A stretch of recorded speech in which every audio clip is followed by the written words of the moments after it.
Leviathan the Lost. But why now? After all this time. Why, what now? Oh, I'm not sure you'd believe me if I told you. After all we've been through. I doubt there's anything that could surprise me at this point. All right then. Rouse Joshua and meet me in the mess. We'll talk there.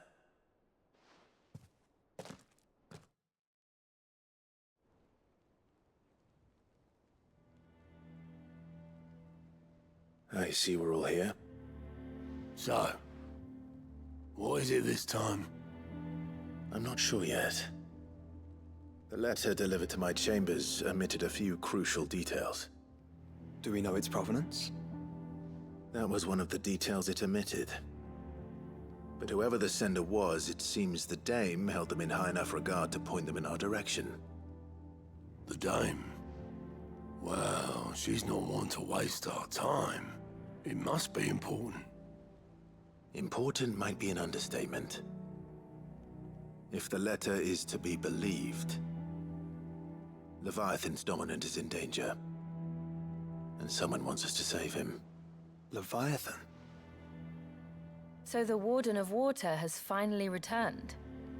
What has it been? 100 years? More.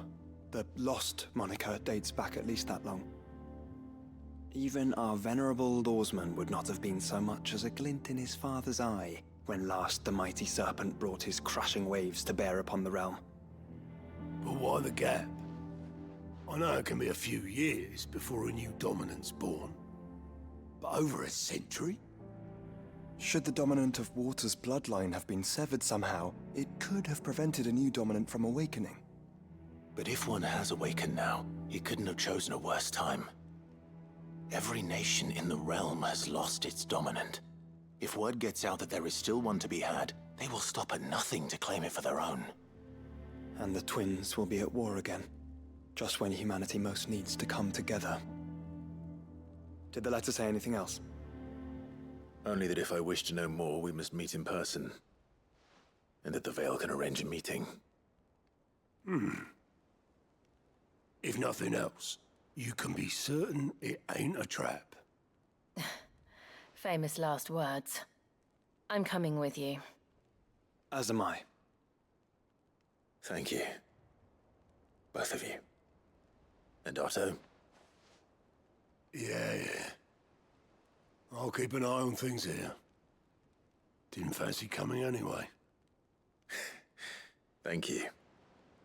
I shall leave the Invincible in your capable hands.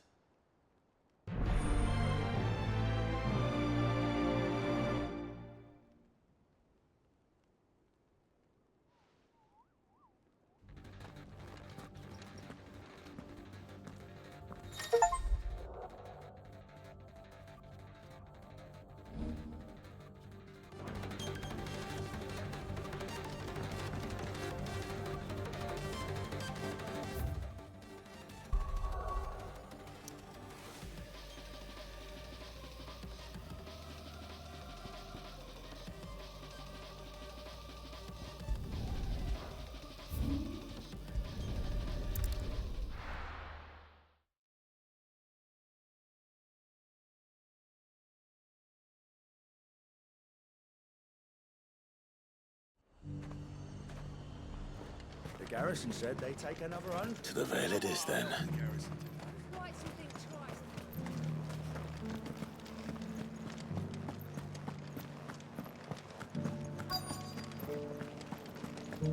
Looks like you've got a thirst.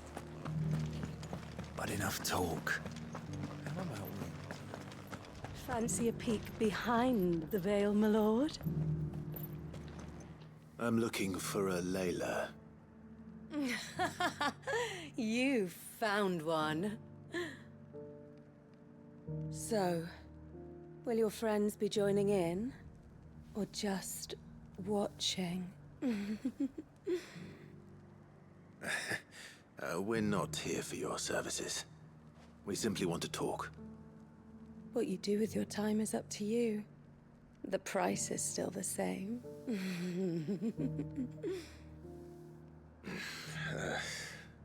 We're here about the letter.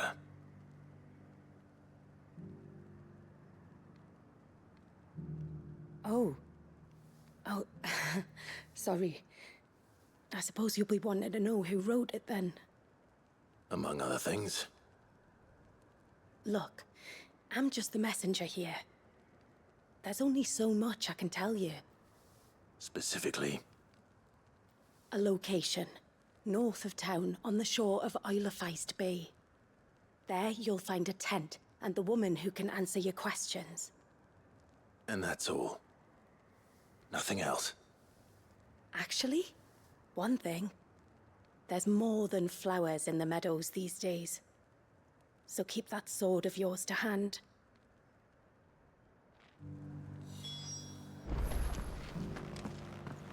Does anyone else think it's strange that this woman should prefer to keep to the outskirts of town? Not if she realizes the value of the information she's party to. And the danger it puts her in. I haven't seen any of those beastly blue eyes.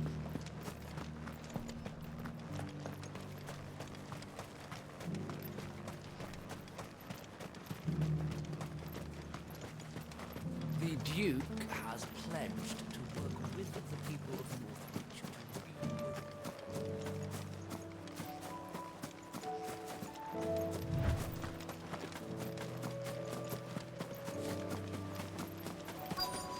Well, the tent is where Layla said it would be. Yes, but who awaits us inside?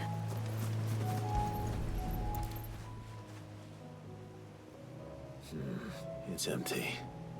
Why am I not surprised?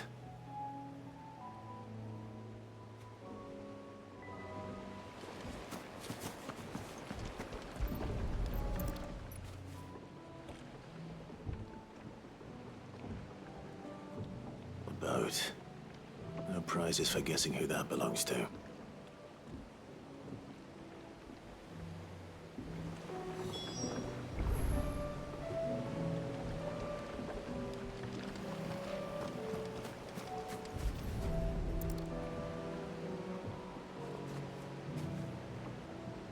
The embers are still warm.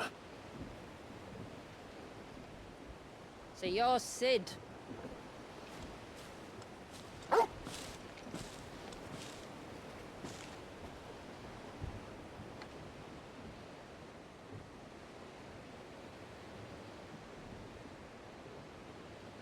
I suppose I must be.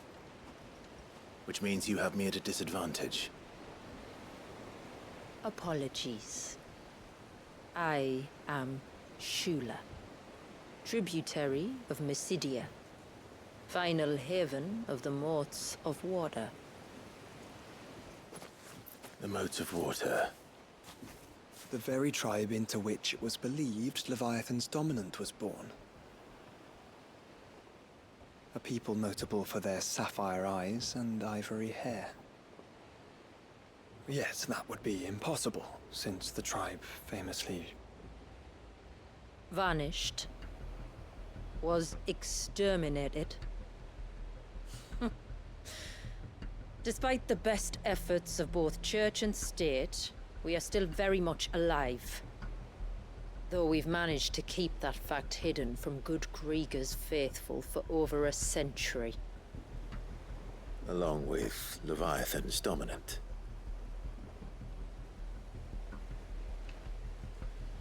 That wave out there. What do you know of it? The surge. Only that it's been there a long time. Since the fall of Drake's Eye almost a century ago. Some claim the two are connected, but none can speak with any certainty. So in other words, you know nothing. Not that I'll hold it against you.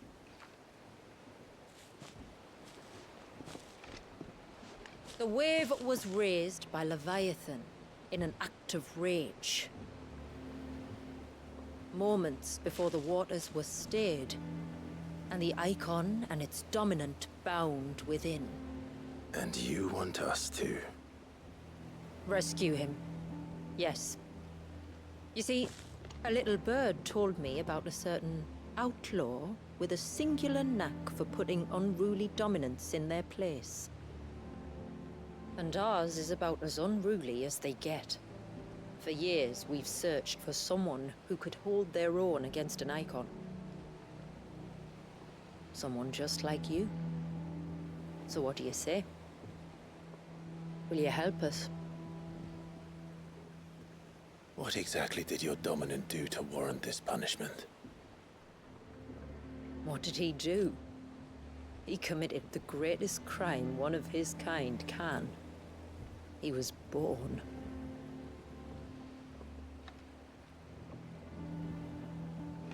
But he deserves a better fate than the one my people forced upon him. He deserves to be free.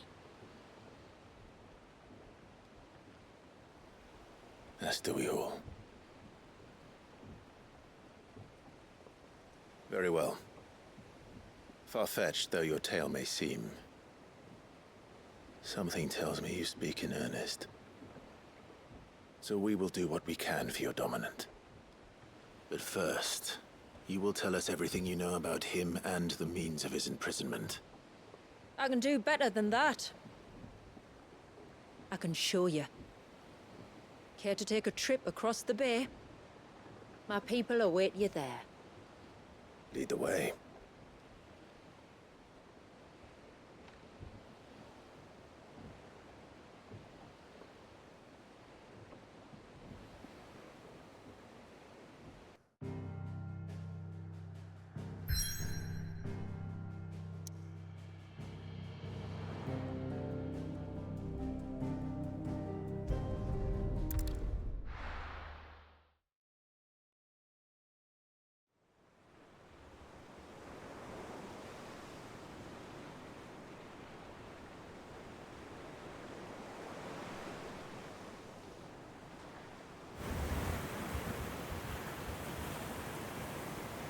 All right, you might want to hold on to something.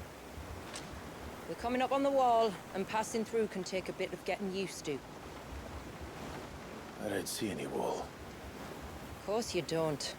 That's the point. It's a glamour woven by our ancestors to keep our village hidden from prying eyes. But don't take my word for it. Watch.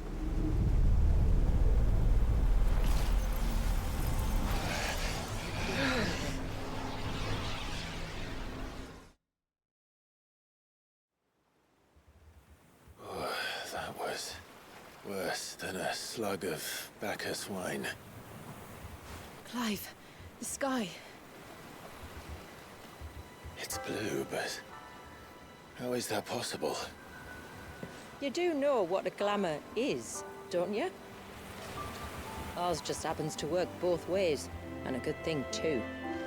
I wouldn't fancy staring at those sickly clouds every day.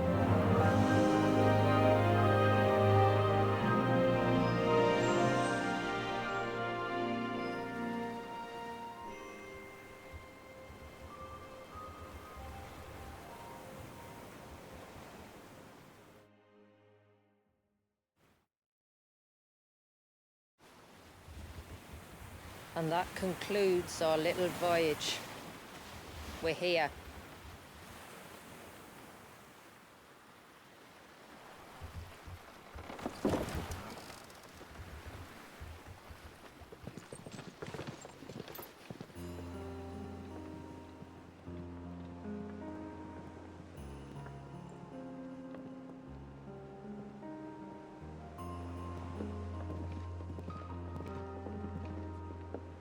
It's a long slog to the village, and a hard one.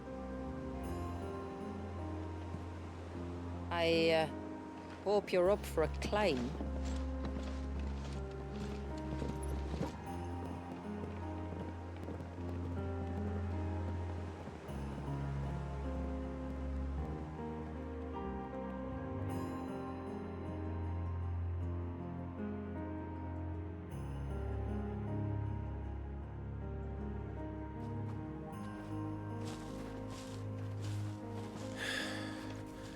Finally.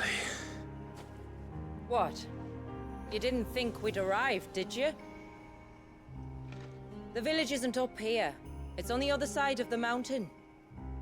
Of course it is.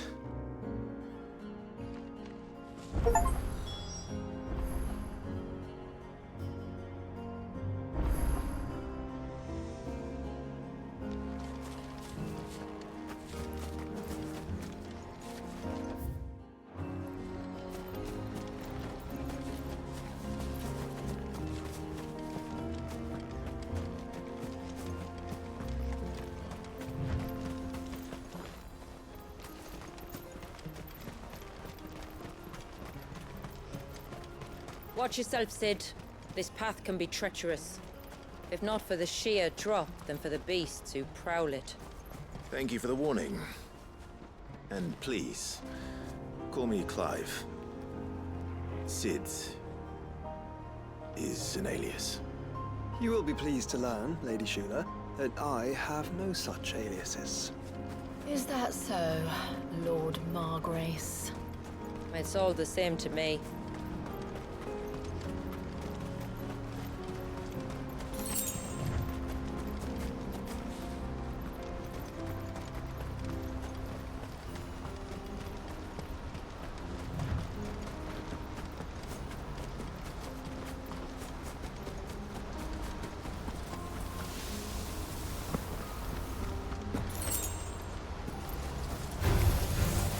I was wondering when they'd pick up our scent.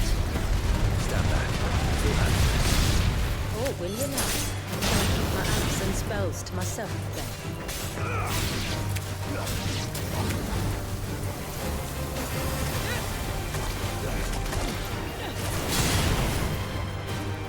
Stay down!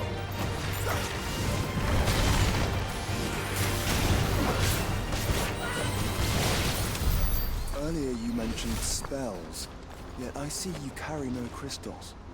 Since when did a bearer ever need crystals? But then, where is your brand? Waiting for me in Sunbreck, if I ever get careless. And it's in for a long wait.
We're almost at the summit.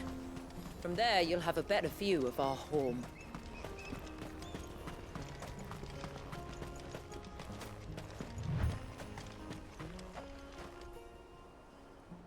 Few have ever set eyes on what I'm about to show you. Just so you know. This is not what I expected. Welcome, my friends, to Mysidia.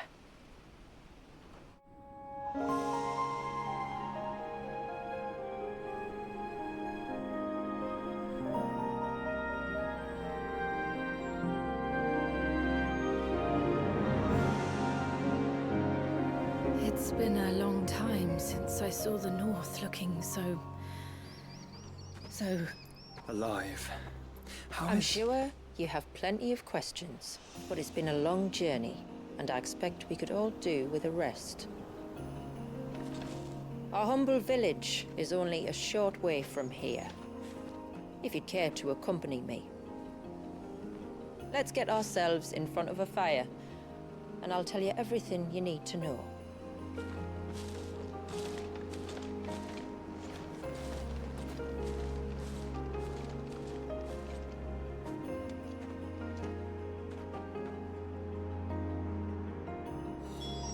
It's beautiful, Shula. And we aim to keep it that way.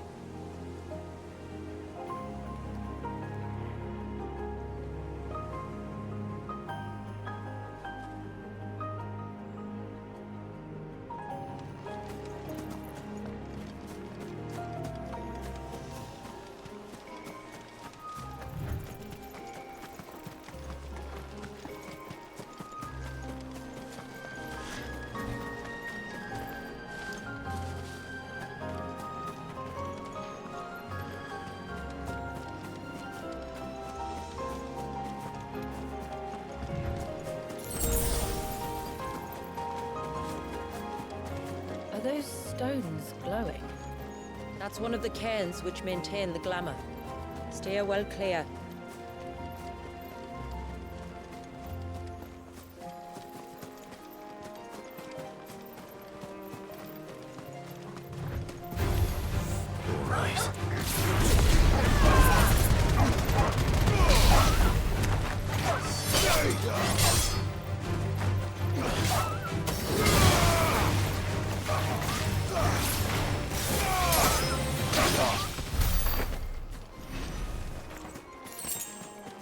If the surge was an act of rage, One wonders what prompted it.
All be this easy.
could we not have spared ourselves the mountain crossing by landing further north? In clear view of the bay?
On evening tides. Does morning's light return? Open the gates! The tributary is home!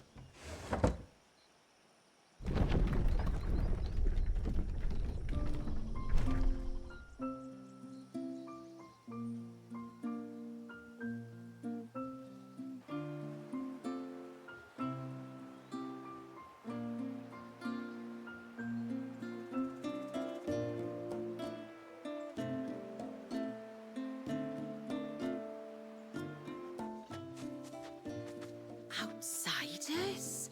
Well, I never. Look at the size of that dog. All right now, back to your duties. You'll have to forgive my people their curiosity. We don't get many visitors. Or any, truth be told. Then we are honored to be the first. This is quite extraordinary. Like stepping into another world. So do you believe me now? You've made it difficult not to, my lady. But how did your people chance to settle here in the north? Unless I am much mistaken, the moats of water long called the coasts of southern Ash their home. Until Drake's Horn fell and the Blight forced them ever inland, where... We met our doom, along with our dominant. I see you've read the Gregorian Church's account, but perhaps you'd like to hear ours. That building over there is the Witten Hall. It's where my people gather to discuss matters of import. We can speak more inside, once the place is ready to receive you. It shouldn't take long, but you're welcome to explore the village while I see to things. Thank you. We'll do just that.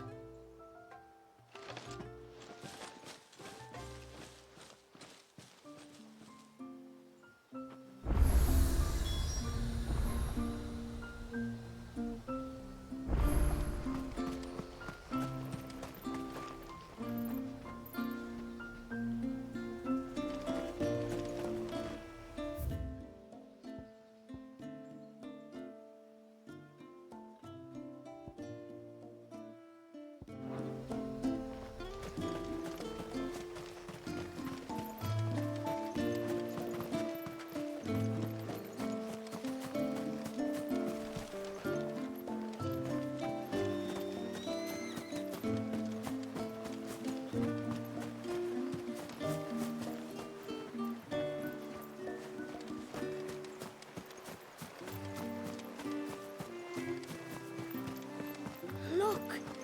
That one's got a black... Intruders!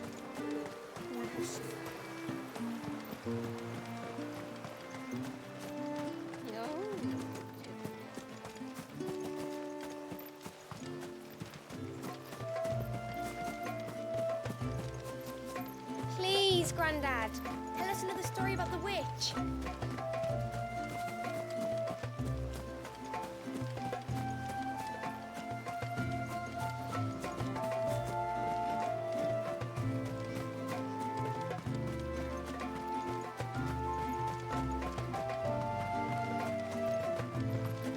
Did you hear that, girl? Suddenly, there were curls everywhere I looked. You used to work on the outside, didn't you?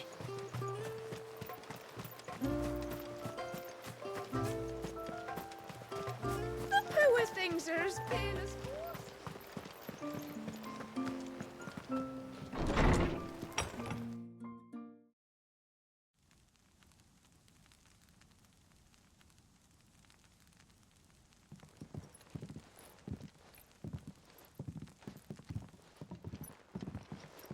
So what do you think of our little haven in the woods? It might not have all the comforts of a southern settlement, but at least it's ours. And there's a lot to be said for that. It can't have been easy keeping this place a secret. Not easy, no. We've dedicated our lives to maintaining the glamour that conceals us. Us and Walyas. This man, Walyas, is he Leviathan's dominant? That's right. Though he's no man, Walyas is still a baby. A baby? Forgive me, but you said that the Dominant and his icon were bound inside the Surge almost a century ago. That would surely make him older still. It would, if he'd been allowed to age. But the spell robbed the poor bairn of even that. I'm sorry? Walyas was the son of my great-grandfather. Leviathan awoke within him almost immediately. But instead of allowing the lad to live out his life as a valued member of the community, my ancestors sought to put his power to other uses. Sadly for them, the icons sensed their treachery and summoned a wave so large it would have swallowed the entire village if my ancestors hadn't stopped him. Then it is not the surge that binds the child, but time itself. Yes. Forgive me. I'm still not sure I understand. I'm not surprised. It isn't the easiest thing to explain. Which is why it might be better if I took you to see him. Show you exactly what he has to endure. That is why we came. Then let us be off. There's a road that leads north from the village. It'll take us right into the Surge.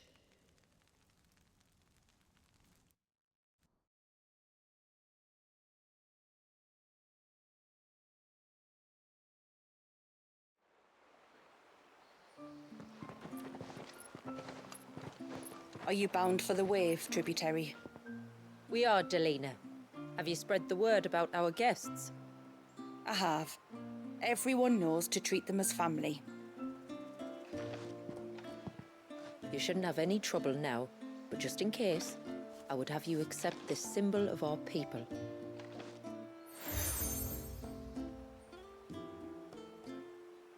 That's very kind. I look forward to meeting the family.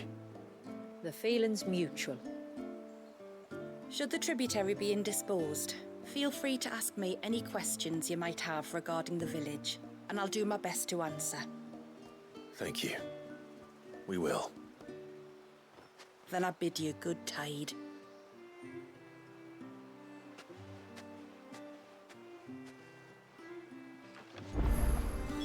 Our storehouse lies across the bridge. If you're short of supplies, you may find what you need there. Though we will have to ask you for recompense, poor as we are. Oh, Mum. It's just the way they are.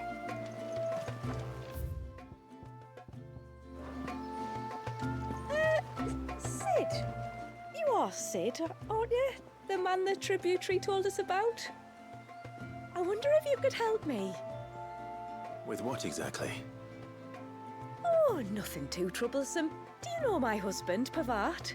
He's the village smith, among other things. Anyway, his name day's not far off, and I wanted to make a gift for him. He's a craftsman, you see, and he's been fretting about running low on the flowers he uses for dye making, so I wondered if you might collect some for me and give them to him. Would this gift not be better coming from you? Perhaps, but it can't, for reasons I can't go into. Please, I know it sounds daft, but I'd be ever so grateful.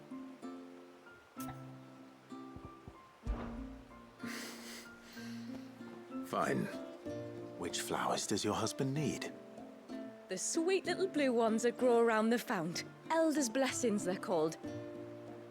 We use them to dye our fabrics so we always feel close to water like they are. You don't need to go to the trouble of picking them yourself, though. Just speak to the field hands and ask them to share their harvest with you. 2 basketfuls should be enough for my husband to be getting on with. 2 basketfuls it is.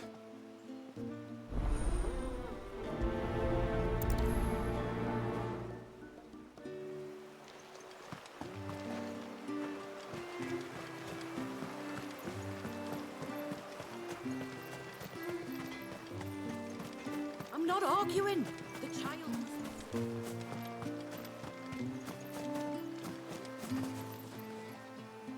Excuse me. I wonder, might you be able to spare a basket of Elder's blessings? Pavart's wife tasked me with collecting some for her husband, and suggested that I speak to you. Ah. Werda wants you to bless her better half with the fruits of our labour, does she? Go on then. Give the old fool something to squirm about. I'm sorry. Ah, don't worry about it. An old fool Pavart may be, but if you come bearing gifts, he's not fool enough to turn you away. I'm glad to hear it. Thank you.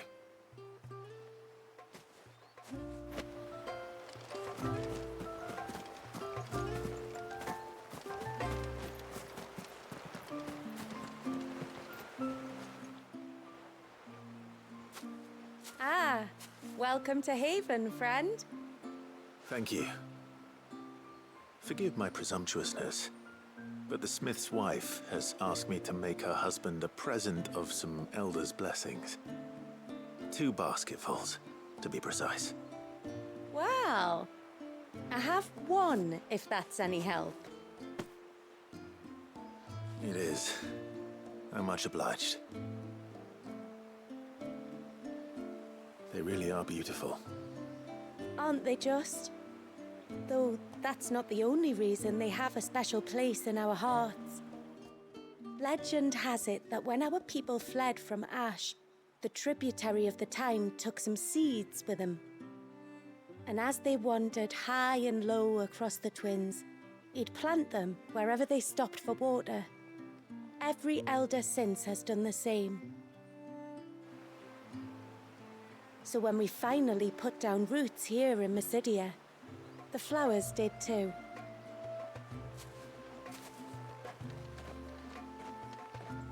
Well, that's 2 basketfuls. Time to visit Pavart.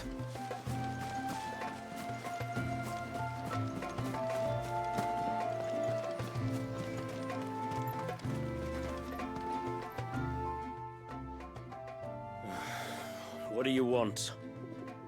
Your wife asked me to bring you these flowers.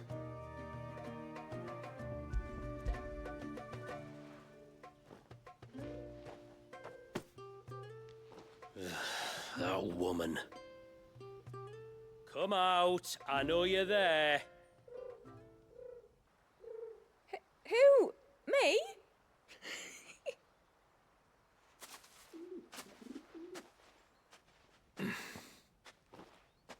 Would either of you care to explain what's going on? I'm sorry. I didn't mean to deceive you. It's just, my husband can be a bit standoffish at times, and I thought this might be a good way for the 2 of you to get acquainted. What with you being a swordsman like, and him being the only smith in the village. It'd be a shame if you couldn't turn to him for help. The only reason he couldn't turn to me for help is because I had my hands full with all the orders you lot dumped on me. I'm pretty much done with them now, though. But, for the record, the tributary said that we were to lend you outsiders our aid, and that's exactly what I was planning to do. With or without my darling wife's meddling. Still, here we are. Acquainted. So, if there's out you need, just bring us the materials, all right? All right. All right, then. And tar for the flowers. I was running low. You use them for dyeing, I hear. Aye. Crush the petals and it makes a fine and lasting blue. We use it to stain the cloth for our tunics and pennons. To remind us where we come from, like. As modes of water. Children of the sea. That's right. The pattern too was left by our ancestors. The Ceaseless Rill, it's called. It symbolizes the river of our tribe, with the strength of Leviathan running through it. And no matter how that river has ebbed and flowed, changed its course, the flowers have always been with us, growing on our banks. I should get back to work. If you need something crafting, let me know. I will. It was a pleasure to meet you. Wasn't it just?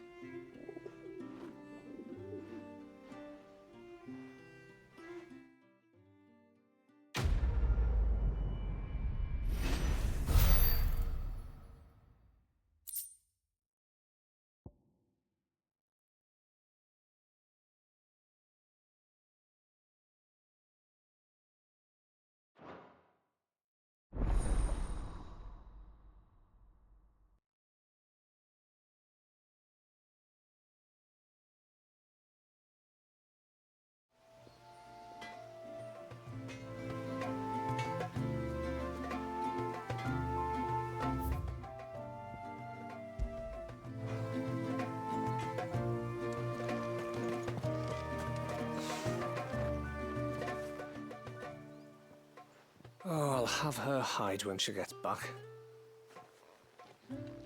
Oh, sorry. I was leagues away. How can I help you? If you're after something from the storehouse, it's actually my wife you'll want to talk to. She will have to charge you for the goods, though. Not that we'd fleece you or anything. It's just, you know, needs must. I understand. Saying that, she might not be able to get anything down for you for a bit. Ah, right. She's got her hands full with the inventory, you see. It should have been my daughter's job, really, but the willful little Rills decided to make herself scarce. Ah, the heavens only know where that girl's got to. If you'd like me to keep an eye out for her. Oh, no. I couldn't ask that of an outsider. Could I? You wouldn't mind? Of course not. She won't have gone far, will she? I hope not. But I've scoured the entire village for her and come up empty-handed. Can't help thinking she might have gone on another one of her little adventures. Ah, a free spirit, is she? Aye, that she is. Can't get her to sit still, especially once you heard you lot were on your way. Outsiders! You should have seen her little eyes light up. Oh, if she wanted to watch you arrive, she'd have made for the low gate where you first came in. The guard there might have spotted her. Maybe you could ask him. Ruka, her name is. All right. I'll let you know if I find her. Try not to worry.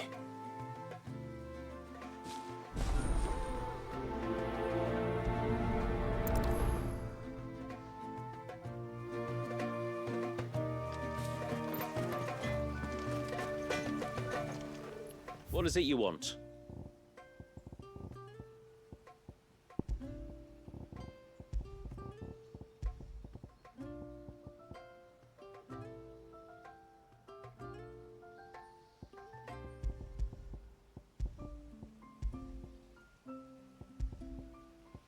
Till next time, then.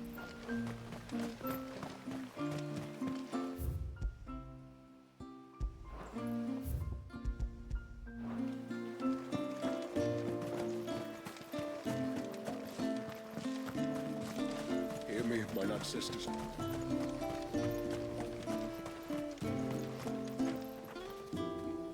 Excuse me.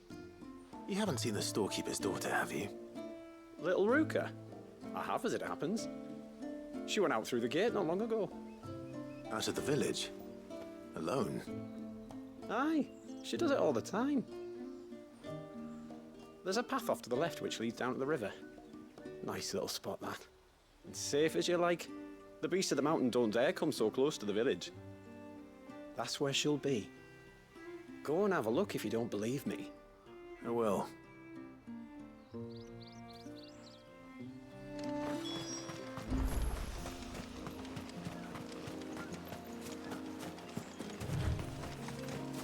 This must be the path.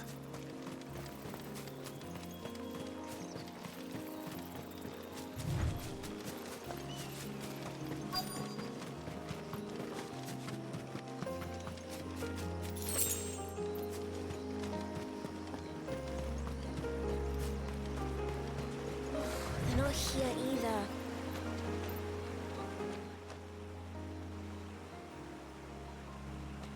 It's you! I've been looking everywhere for you. You must be Ruka. You know my name? Can you lot read minds? Your father asked me to keep an eye out for you. You left without telling him where you were going. He was worried. But I went to look for you. Well, now you found me. What do you say we head back to the village and let your father know you're safe? All right. And on the way home, you can tell me all about the world beyond the wall. I want to know everything. Everything might be a stretch.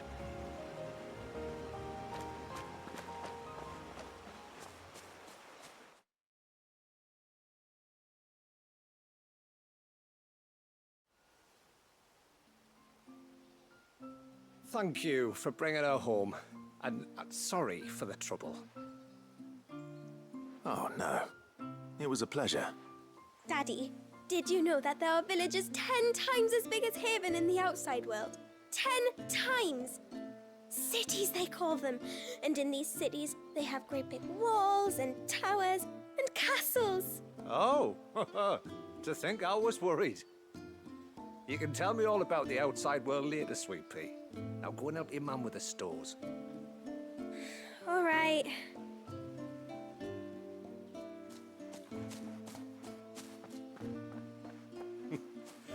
Thanks for putting up with her questions. She, has a lot of them. One of the big ones being, what are the people beyond the wall like? Reckon you've made a good first impression. Are we the only one she's ever met? Now you are. The rest of the world can't know we're here, so we'll have to be very careful who we're letting in and out. A few of us might make the occasional trip to shore for supplies, but for the most part, we'll make do with what we've got, including what the old Northerners left us. Yes. You built on top of the old ruins, didn't you? Well, they make for fine foundations. Their masons clearly knew what they were doing. That's one thing we don't have to worry about. Oh, it's everything else that's the problem. Medicines, metals for tool making, anything like that. We have to dress up as traveling merchants and make a trip to the outside and pray to every cloud in the heavens that nobody sees through us. Which explains why you need Gil. Aye. And now Ruka's back, my wife should be free to assist you with any potential purchases.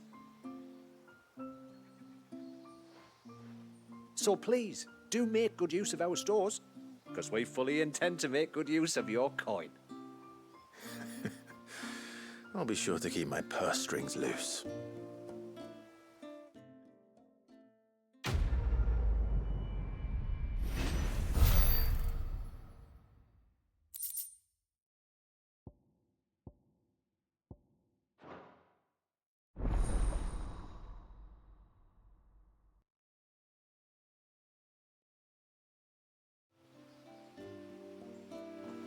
It's a pity nothing but the foundations were left standing.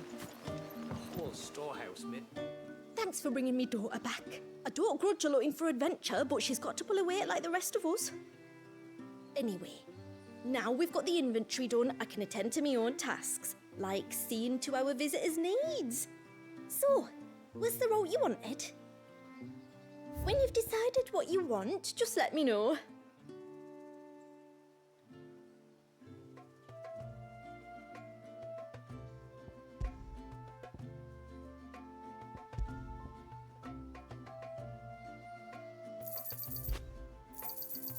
Here you are.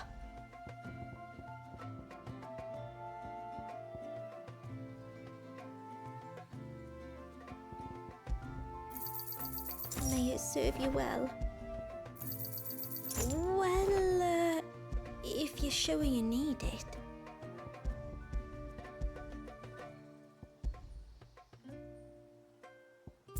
Then I bid you good tide. What do you think the tributary sees and knows outsiders?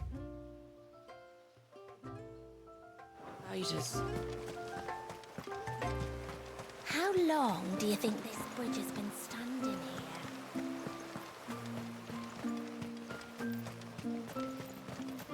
Suddenly, there were curves everywhere.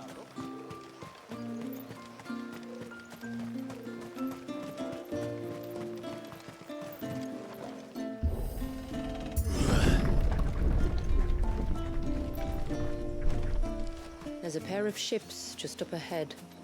Ships? But are we not still leagues from the shore?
The quickest route to the surge is due east, past the second galley. Shula, how did these ships come to be here? What do you imagine? What happens when an icon of water gets angry? Really, brother, did you have to ask?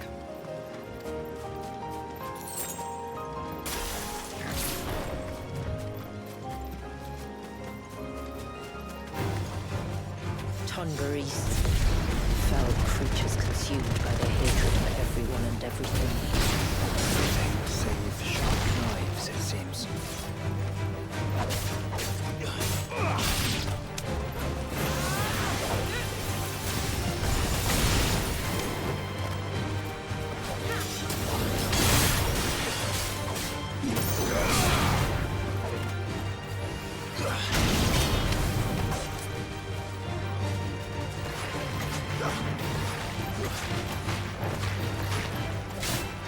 It's over.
can smell the sea.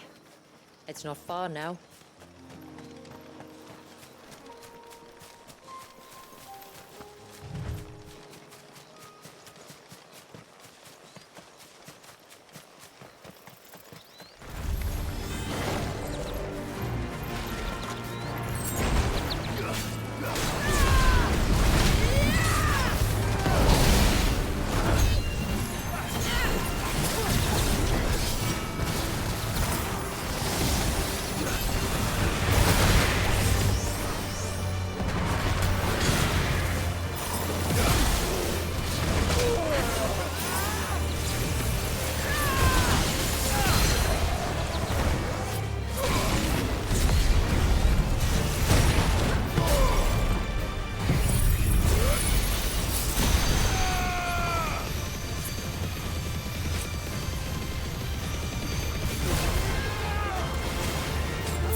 That's better.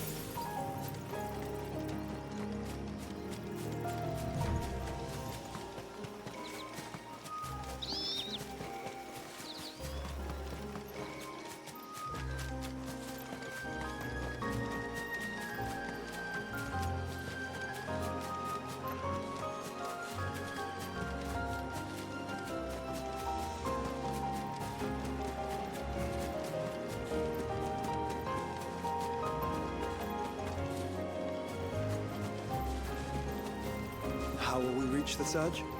We'll follow the coastline north. There's a bridge that'll take us across to the cape.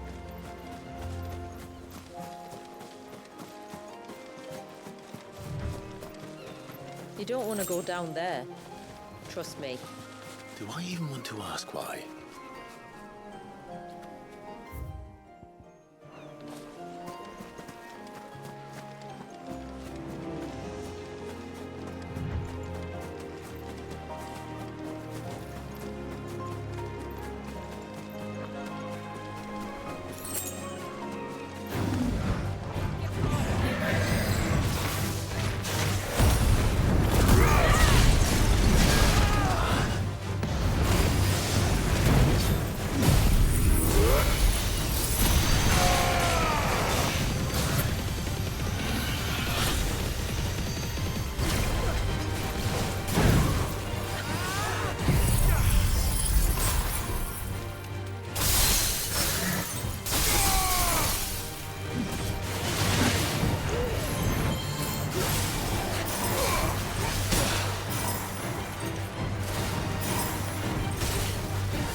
slow.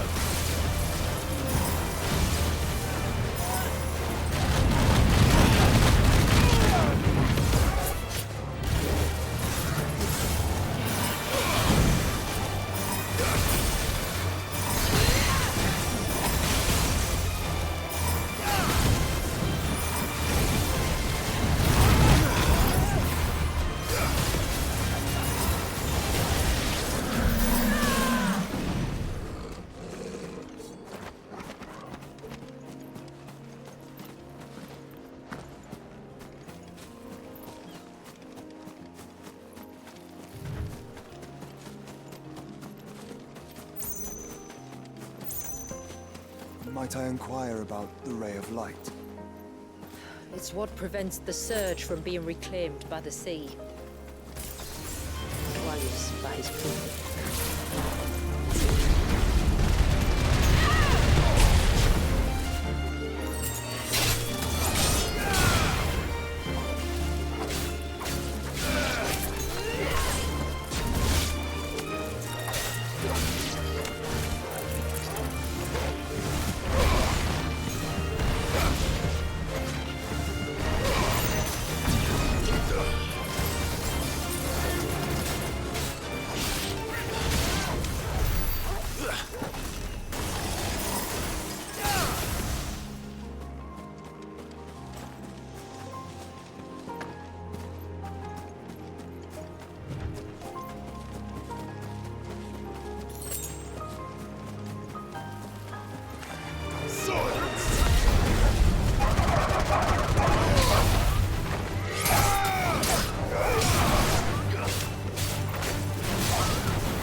You said before that the child is bound within the surge. But you've yet to tell us how we're meant to reach him. I trust we won't have to hold our breath. No. The surge wraps around the cape without engulfing it. If we continue to its tip, there is a path down to the seabed. And the wave's origin. All right. It won't be the first dominant we've met at the bottom of the ocean.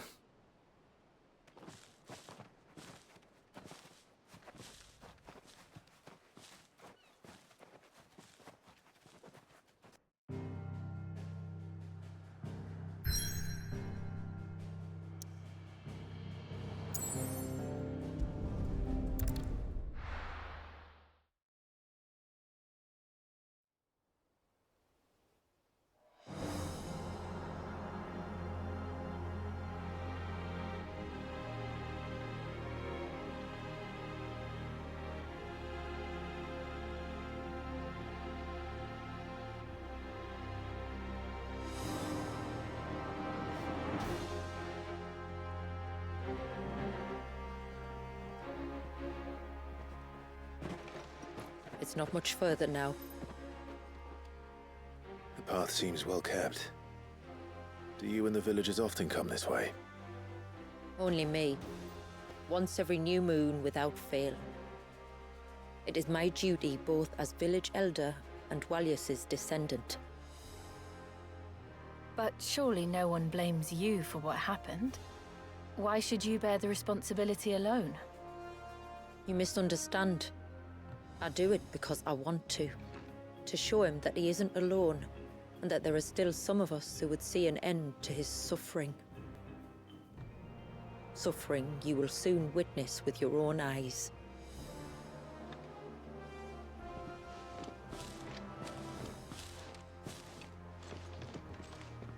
The forest grows quickly here. Left unattended, the path would be reclaimed in a matter of moons.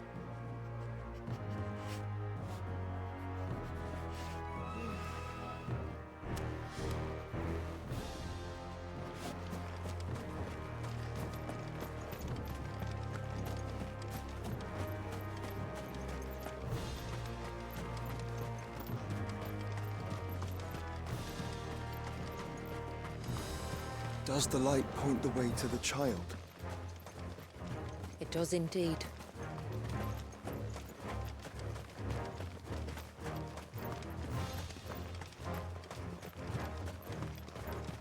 Look at all the droplets of water suspended in midair. Where they have remained untouched by time for 80 summers. It's not right. No. It's not.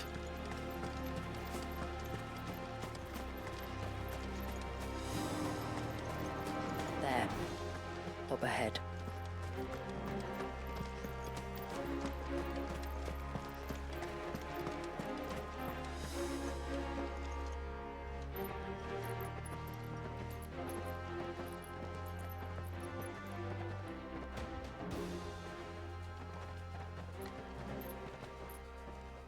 Down in the center. Follow me.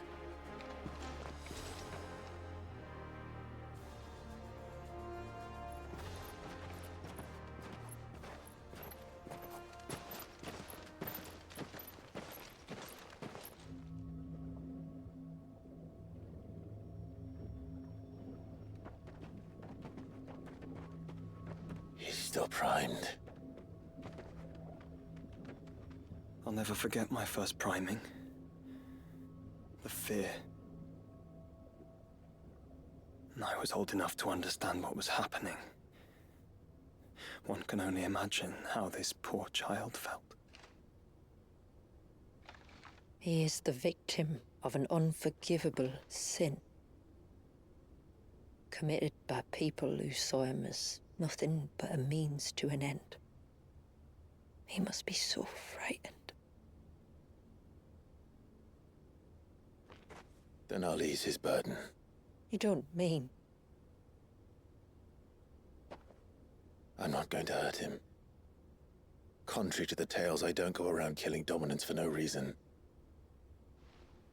What if I told you there was a way to remove Wallace's icon? I tell you, you were a madman. It's hard to believe, I know. But it can be done. Though, it isn't without its risks.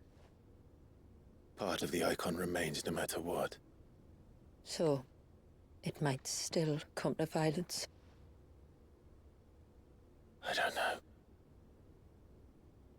It depends on the dominant. I've seen things end well, and I've seen things spiral out of control. But I do know one thing. If we turn our backs on this child, there will be no end to his suffering. And I think that a worse fate than the alternative. Don't you?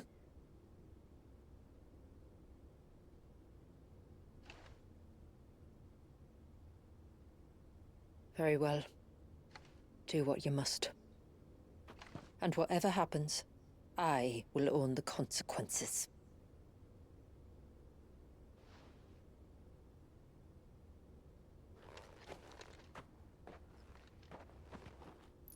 Don't be afraid, little one. Let me bear the weight.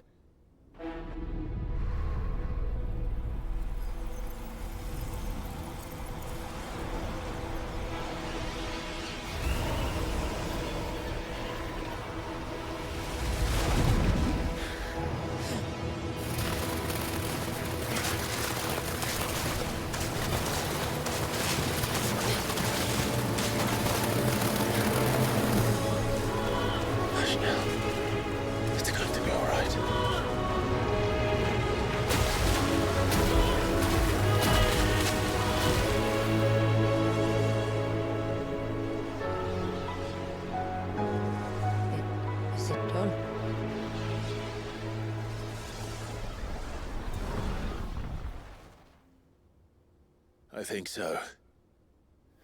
I can feel the icon inside me. But something's wrong.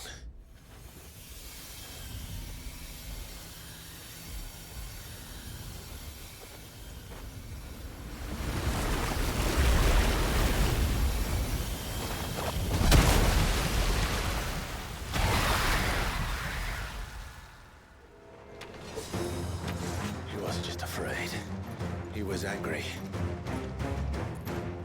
All right. Let's see what you've given me.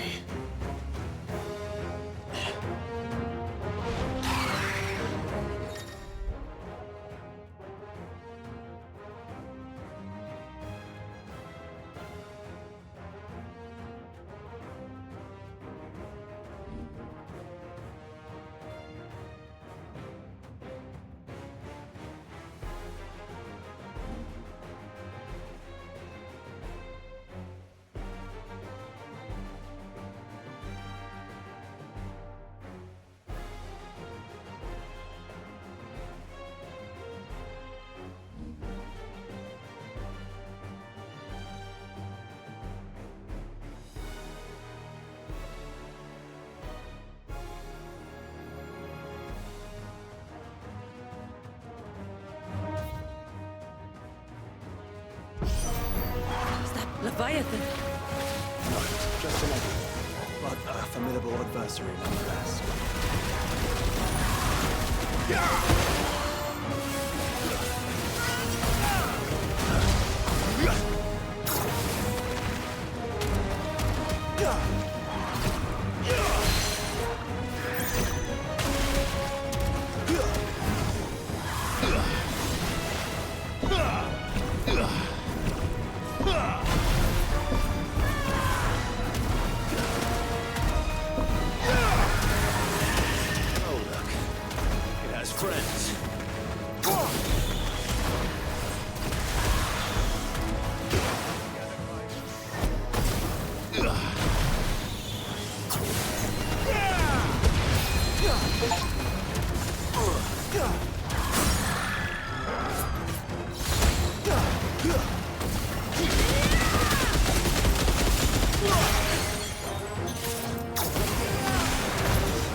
Is everyone all right?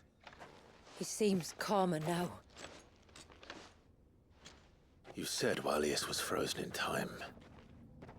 But he knew we were here. How? I don't know. He's never reacted to anything or anyone. Until now. The child has been bound for nigh on a century. If he has been conscious from the first, we must remove the seal at once. It's not that simple. I wish it were, but... there's more to this tale. It would be better if I explained back at the village.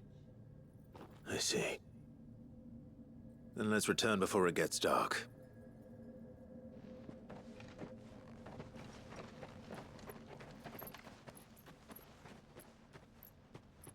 I'm sorry, Walius. I will make this right.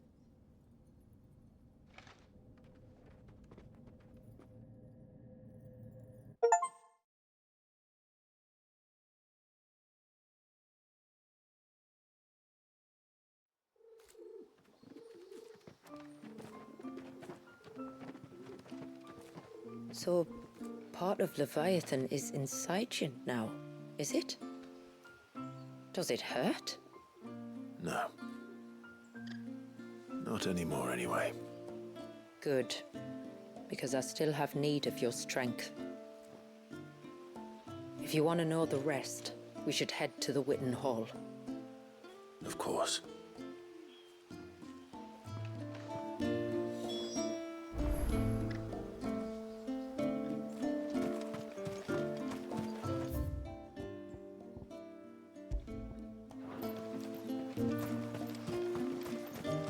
Look, Dad, the tree's back.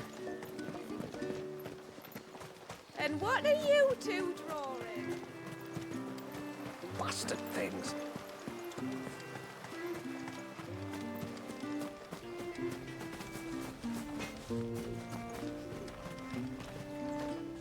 What is it you want?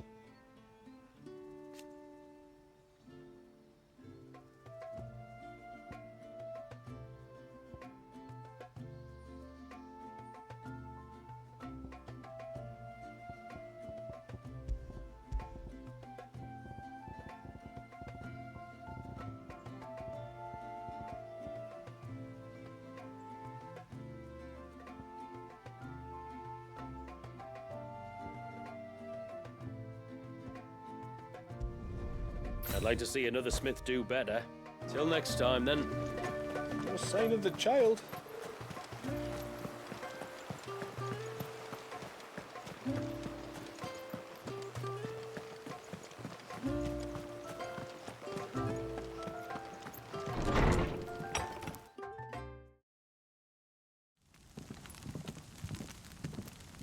To understand the spell which binds Walius, you must first know who we are, and what drove my forebears to commit such an atrocity. This tapestry is our story, the one that brought us here. After generations of wandering, my people sought refuge in northeastern Storm, some 170 years ago. But in exchange for our safety, the Gregorian Church demanded we renounce our faith, and branded us heretics when we could not. To be exterminated, as a lesson to others. And so was it chronicled in the imperial histories, for anything less would have made the Church seem weak. Yet a handful survived. The few who did fled north and west, and in doing so discovered two things that would forever shape our fates. The first was an old legend, revealing how to make your very own Mother Crystal. I've heard that one before. Yes, yet it gave them new hope, however false. Our ancestors convinced themselves that they could recreate the divine if they could only find a strong enough heart. A living being capable of channeling torrents of ether. And the heavens provided. A dominant Walius. They'd stumbled across a nostrum in an ancient ruin, which they believed could provoke a sudden outpouring of a creature's ether. They meant to enrage his icon. Leviathan would have destroyed everything, had our people not made their second important discovery. A means to stop time itself. Where did they find that? The Northerners had no such magics, or they would have used them. When our ancestors first arrived, the land was uninhabited, save for an old witch who lived on the highest peak. Her body had been consumed by the curse, a cruel payment for her long years of service to the Northern Thanes. So desperate were they to prevent the fall of Drake's Eye, they'd forced her to devise a spell to stop time. But Drake's Eye did fall. It did. When she finally perfected the necessary magics, it was already too late. As punishment for her failure, the Thanes exiled her to this forsaken place to live out the few days she had left. Knowing her suffering, our ancestors cared for her as best they could, and in return, she gifted them her spell, that even though she should die, her legacy might live on.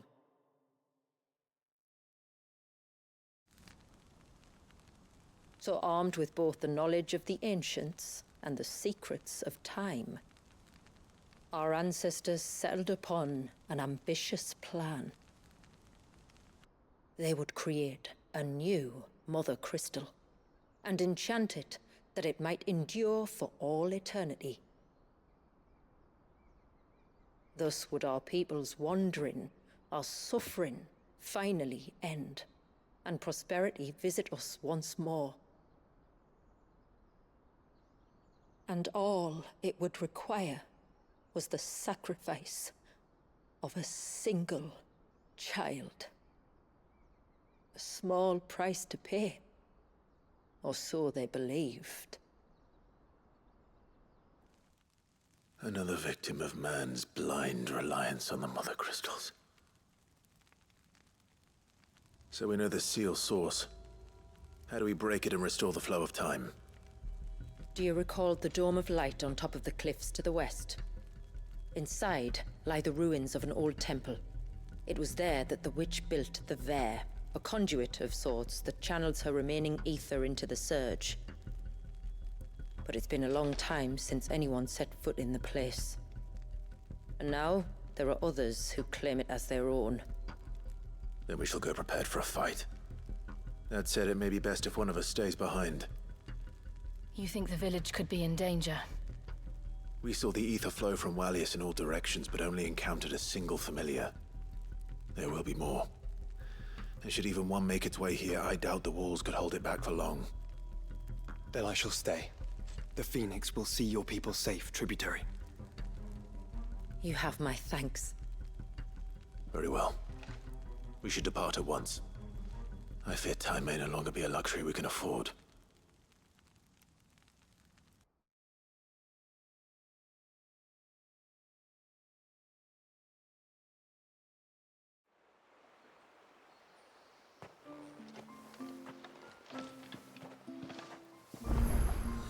The Vare is not easy to find. We must first head north, and then west, deeper into the forest.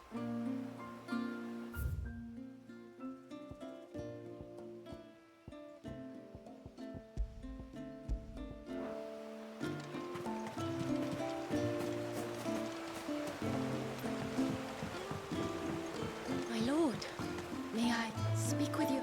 There is a matter with which I would beg your aid. Of course, what is it? Please, not so loud. Something serious then? Yes. I think we might have company. I was passing by the low gate when I saw a figure moving among the trees up on the cloak. At first, I thought it must have been you or your brother, so I didn't say anything, but the more I think about it, the more certain I am that the figure looked familiar. Then you're sure it wasn't one of the other villagers? Positive. I think it was someone from outside the wall who has found his way inside. Of course, it could just be my imagination playing tricks on me. I only caught a fleeting glimpse, and it might have been you or your brother. But if it is who I think it is, we cannot allow him to leave now that he knows we're here. Would you go and see? He won't try to hurt you, believe me. Given what lurks in the forest, the only one likely to get hurt is him. Very well. Whether the man you saw is who you believe him to be or not, we need to know. It may yet be someone else entirely. Someone who means your people, or my people, harm. Perhaps. Just promise me that if you do find someone up there... Don't worry. I won't draw my sword unless I need to. Thank you. Yamila, this man you saw, might he be the customer you told me of? I fear so. A customer? I'll explain later. Come on.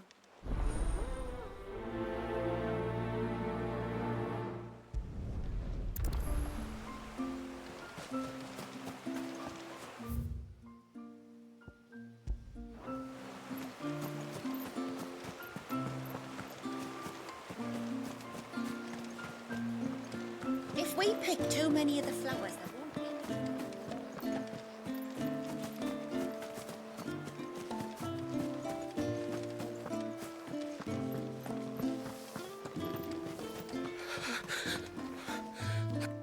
Just try to breathe. That's it. Is everything all right? Ah, you're the outsider. I'm Fannet, healer by trade. And this is Talor, one of my patients. He took ill not long after you arrived. Nothing too serious, I hope. I hope so too, but But this affliction, it's like nothing I've ever seen before. He complains of feeling chilled to the bone, but there's no fever to go with it. And my most powerful antalgic hasn't done a thing to ease the pain in his chest. I'm starting to wonder if his condition might require a different kind of treatment altogether. Shula said that you were here to help us. You couldn't help me, could you?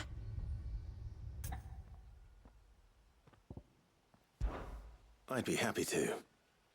If I can. You can, don't worry. All I need you to do is speak to Talor's son, Pavat, over at the forge, and ask if he knows what his father was up to before he came down sick. Something must have caused this, and I want to find out what. The trouble is, Talor's too weak to speak, and I can't leave his side for long. So while you talk to Pavat, I'll pay his wife word a quick visit, just in case she knows anything. All right.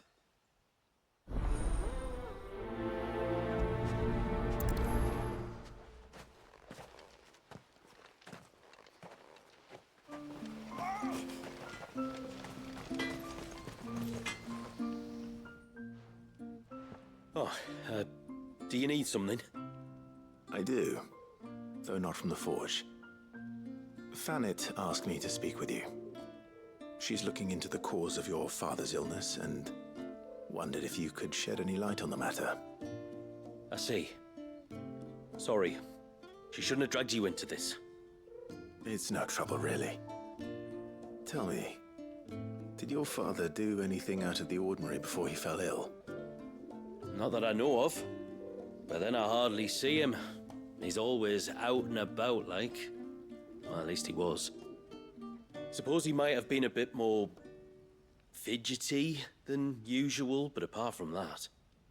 When you say out and about, where does he usually go? Just round the village. Wanders over to Blazier's place most days. He's a fisher who lives on the other side of the fount. They're old friends. Maybe he knows something I don't.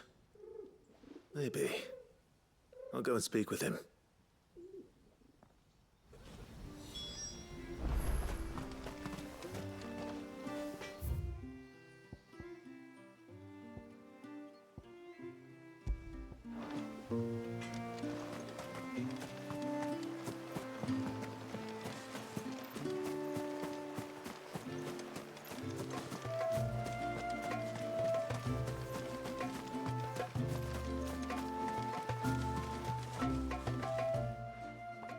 Greetings, stranger.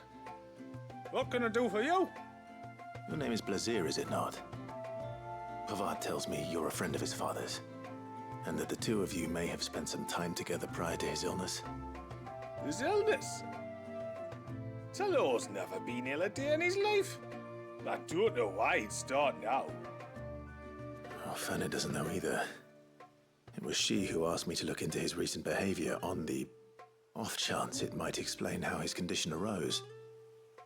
Oh, I suppose there was something that struck me as a bit odd. He kept asking about the woods. Did you see anything strange on your way back from the shore? Are you certain? Do you swear? That kind of thing. I didn't, of course. But he wouldn't let it go. It was like he was expecting something to happen. It was just a matter of when. Not that I know what. But he never told me anywhere. Well, that certainly does sound unusual. And it might just be what Fanet is looking for. Thank you. I don't mention it. Oh, and when you say Talor, wish him the best from me, eh? Let's see what the healer makes of this.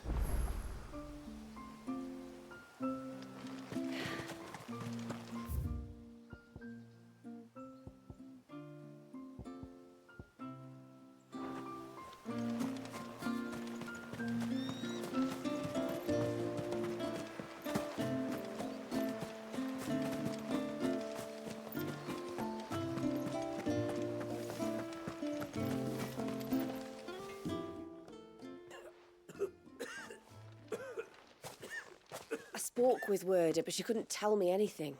Did you have any better luck? Nothing conclusive. But there was one thing.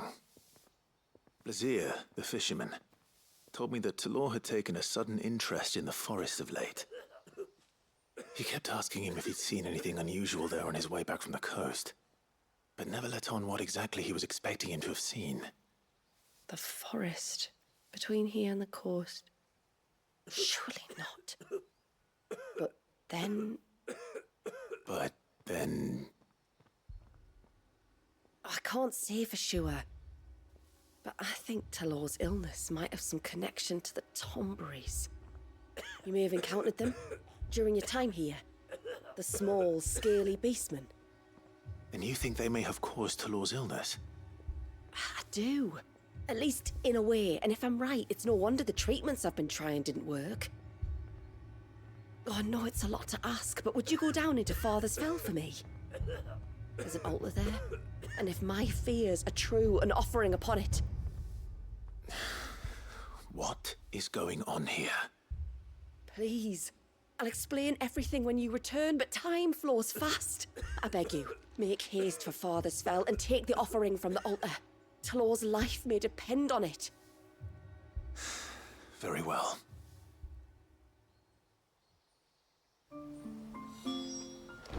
Oh!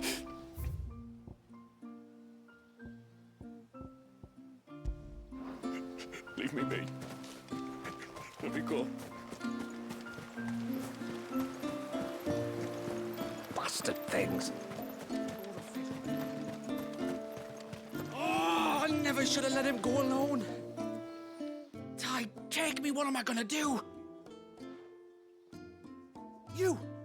You've got to help me. Shula said you were a force to be reckoned with. Are you? Why do you ask? Eh? Oh, sorry. I should explain. My name's Kitav. I'm worried about a friend of mine. He went into the forest and he hasn't come back. Would you help me find him? I can try.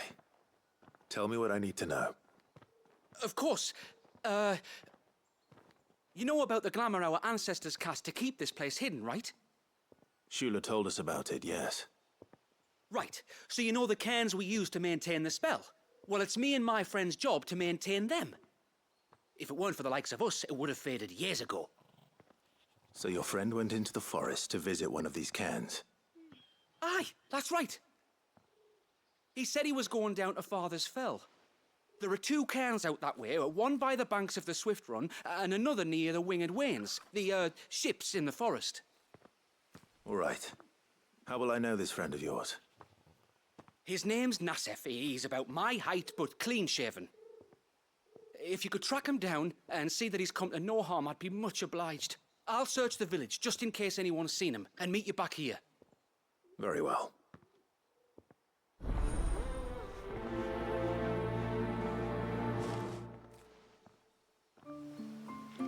One cairn by the ship. Another by the river. Better get moving. Hail, stranger. Are you a rider by any chance? I am. What gave me away? Oh, I can smell it on you. The scent of the stables. And not just any stables. Something tells me you've never been one to ride half-starved birds with chine gall and wet beak. If I had to guess, I'd say your bird eats only the finest greens and has her feathers groomed twice a day with a curl hairbrush. Nothing but the best for my Ambrosia. Ambrosia, eh? Pretty name. What's she like? Well, she's tall and strong. And her feathers are as white as snow. You're joking.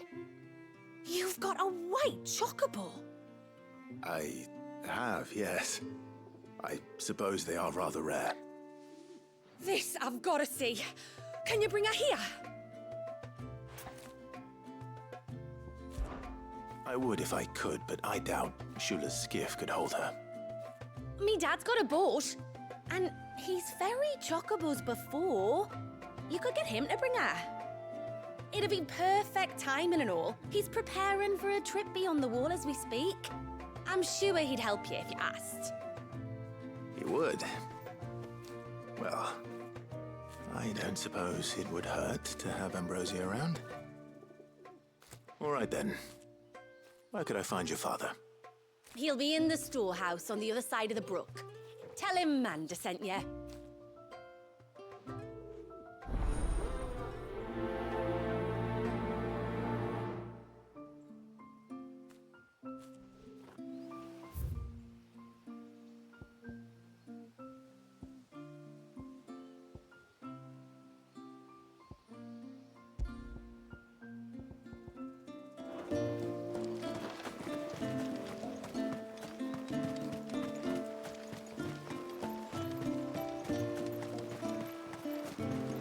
Bastard things.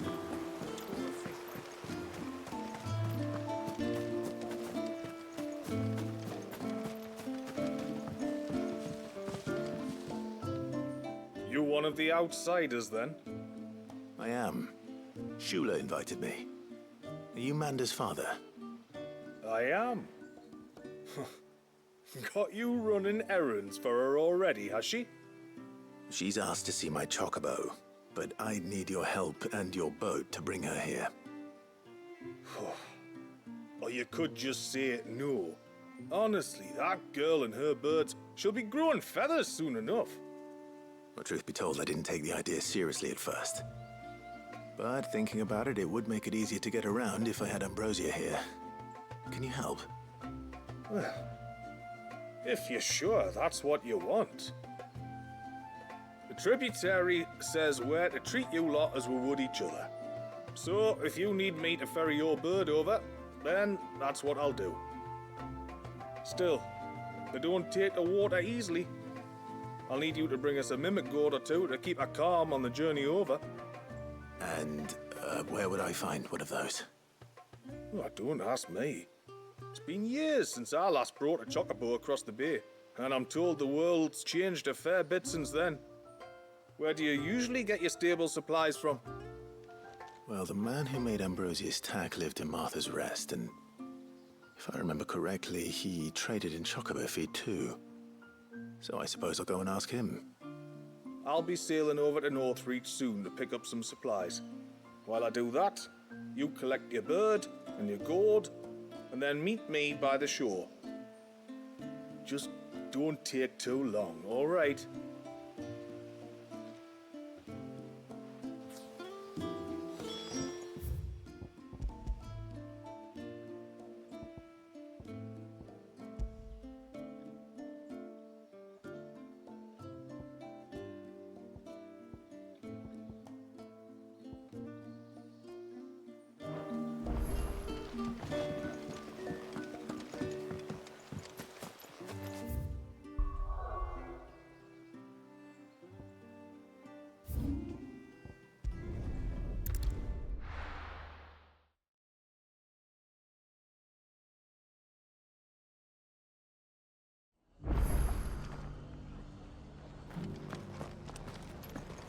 We've got a few rooms going spare now. You want a bed for the night? Speak to Martha. I remember you. You're the one who saved Whiteheart. How's the old girl doing? She's very well. Thank you.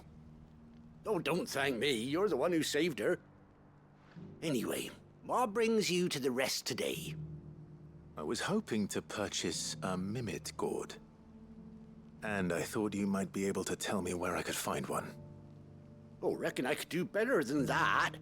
Just so happens, I've got a whole carload of the blasted things. Not a buyer in sight. Really? Aye, you'd be doing me a favor taking a few off my hands before they turn to mush. But just be on the lookout for wild birds, eh? Don't want them chasing after you like they did me. I will. And thank you. Oh, you're very welcome. Any friend of Whiteheart is a friend of mine. And in times like these, friends have got to stick together. We certainly do. Northreach, then.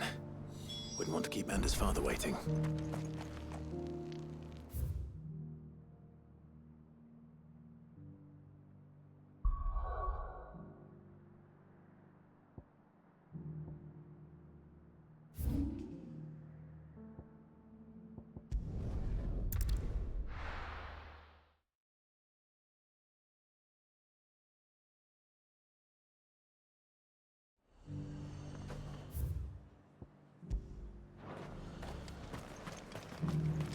And how might I help the garrison today?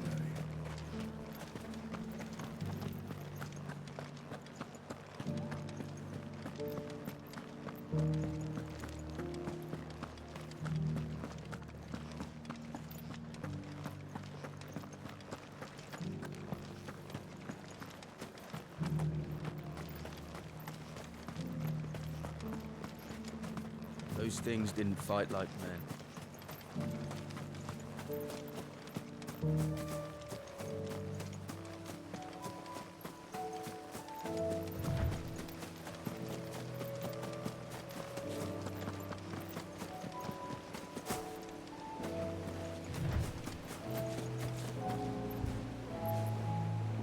Ah, there you are.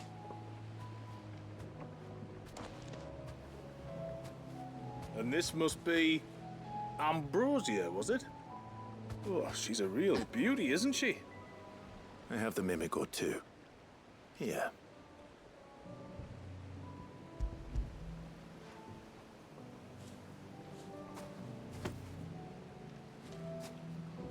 Thank you kindly. Soon as she's gobbled this up, we'll set sail. We're going to take a little trip across the bay now, Ambrosia. Don't worry. You'll be all right.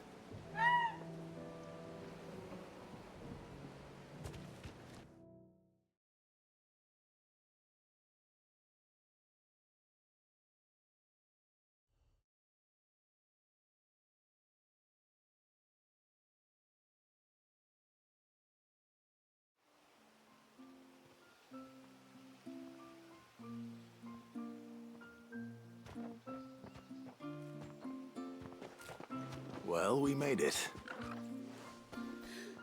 You did and all? She is as white as snow. You're beautiful, aren't you, girl? Brave, too.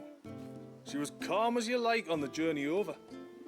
The Mimic Gourd will have played its part, of course, but passing through the walls enough to spook most birds even then. Not this one, though. Ambrosia's been through a lot. I doubt there's much that could unnerve her now. Not with a beloved master by her side. No. It's you who looks after me, isn't it, girl? Anyway, thanks for bringing her here. I hope I can breed a bird like her someday. And if you and Ambrosia need ferrying back to Northreach, you only need say the word. Thank you. But I think we might explore Mysidia together. What do you say, Ambrosia?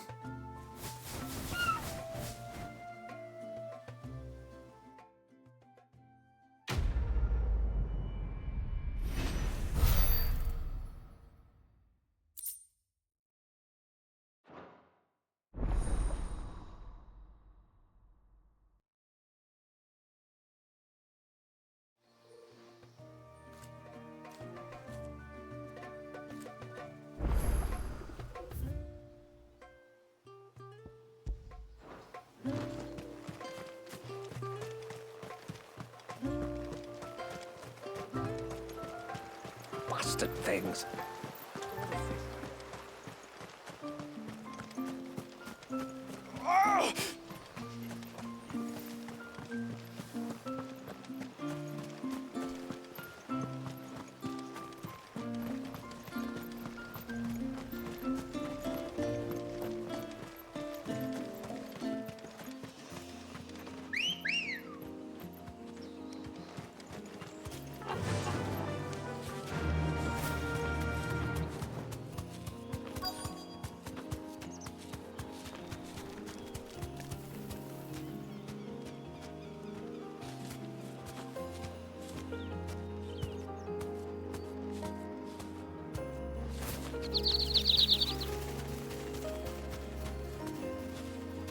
Thanks, Gal.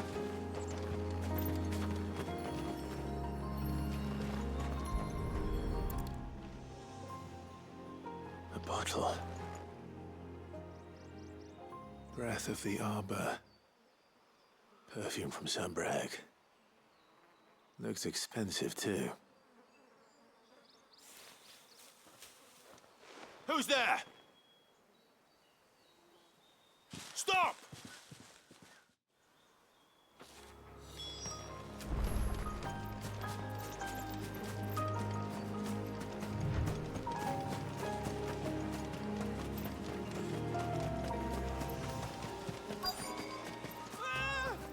No! No! Hang on! I'm coming!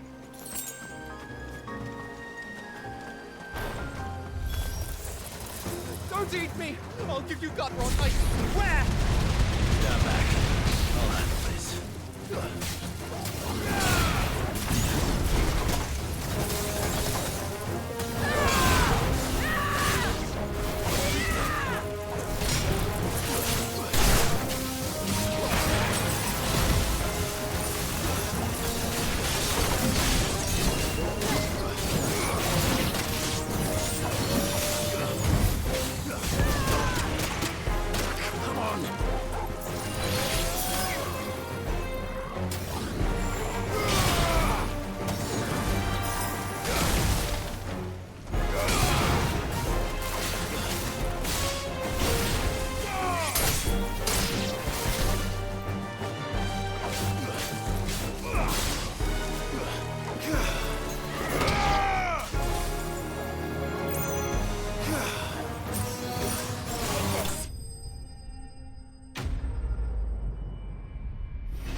Are you all right?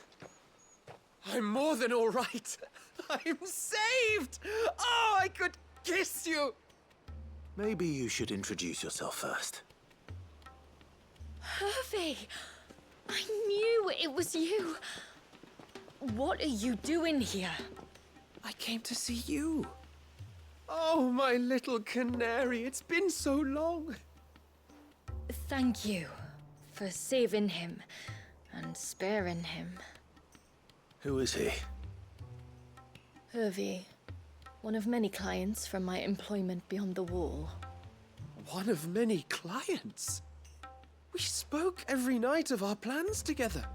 Whispered songs of love into each other's ears. And then you upped and vanished without so much as a word. I left you a note, didn't I? I told you I was sorry, but that we could never be together. That I could never abandon my family. And I told you not to look for me. How did you even find this place, anyway? The flame of your love was as a beacon in the night that guided me to you. Hervey.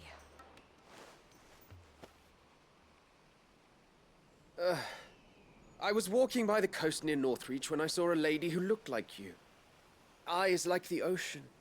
Hair like the driven snow. The next moment, she and her companions were jumping in a skiff and sailing out towards the wave. So I, borrowed the nearest boat and started rowing. It must have been Shula bringing us here. So what? You rowed, found a nose how many leagues across the bay, simply because you saw a woman with white hair. And as I did, the skies changed from a dull and hopeless grey to a bright and benevolent blue. That was when I knew for certain that my little canary was close. Oh, why did you come? You should have forgotten me, as I tried to forget you. I cannot leave my people, Hervé. And now that you know about this place, neither can you. We must return to Haven and accept my family's judgment. I'm to meet your family. Oh, my little canary.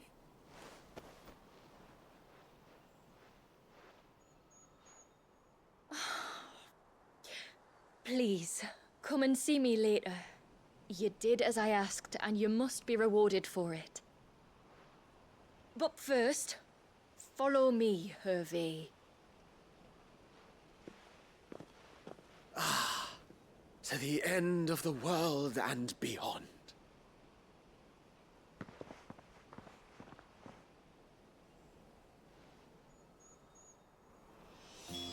You should never have found this place. How could I be so careless? Don't blame yourself. I doubt anything could have kept that man away.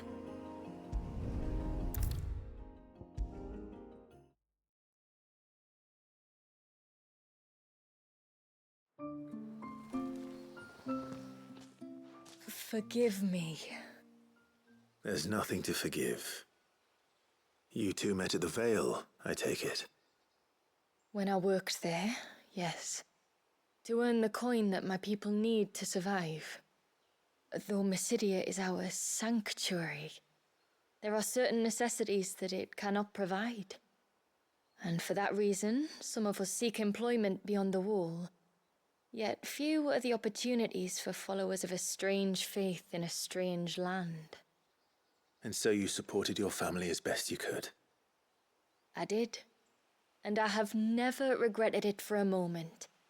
I found a second family in the Vale, and in the Dame, a second mother. I also found Hervé.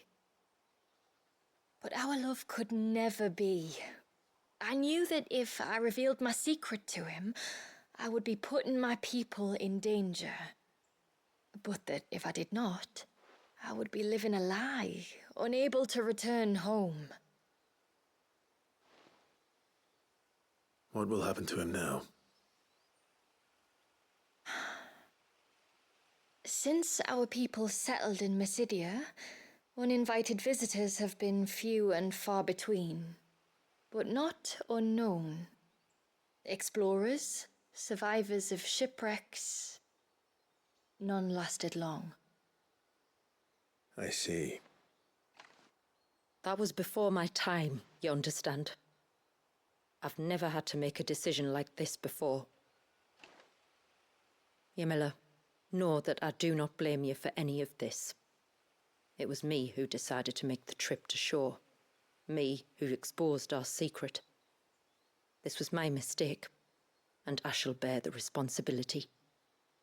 Thank you, tributary. I only beg you to remember that Hervé means us no ill will. He's just a fool. A fool who loves me. I will take that into consideration. But yours is not the only voice I must listen to. The whole family must be consulted, and it may take time for me to arrive at my decision. I hope you understand. Of course, tributary. However long it takes. Come what may, I thank you, my lord, for bringing us back together.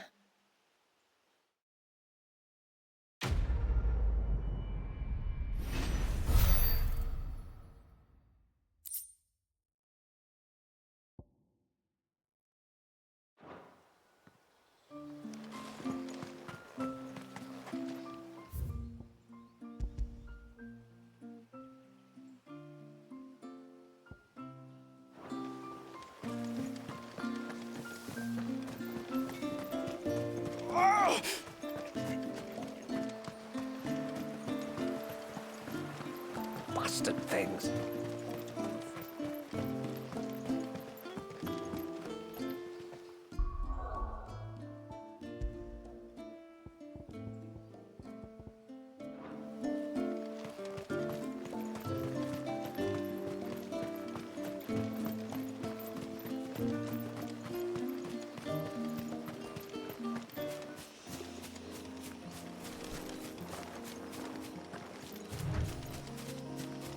Before, we turned east at the shipwrecks to reach the coast.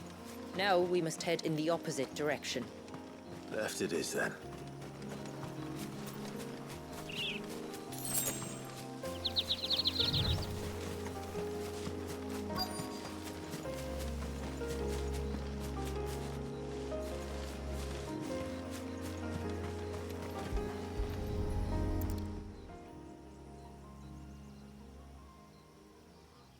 Well, here's the cairn.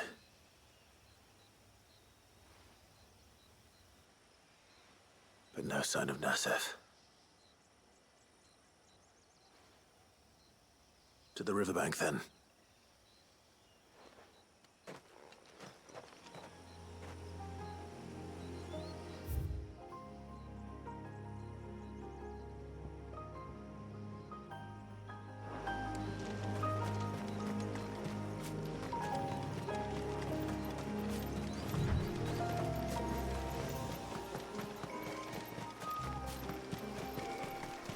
If there's one thing I know about beastmen, is that they love to hide in the dark.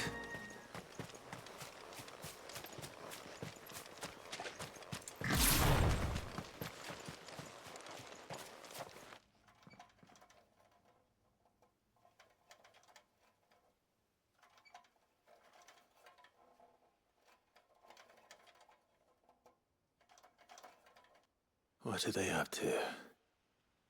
Some sort of ritual.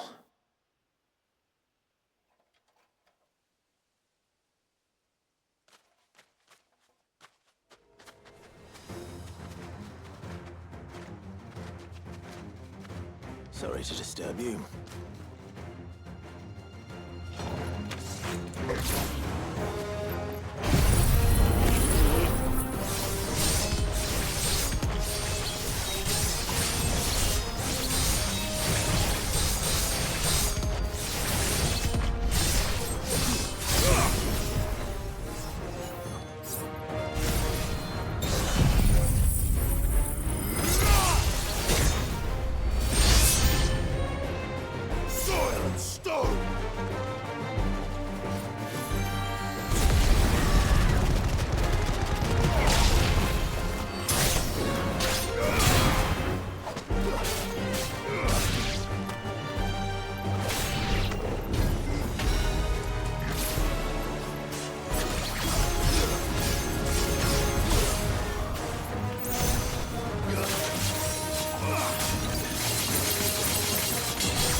Let's see what's on this altar, then.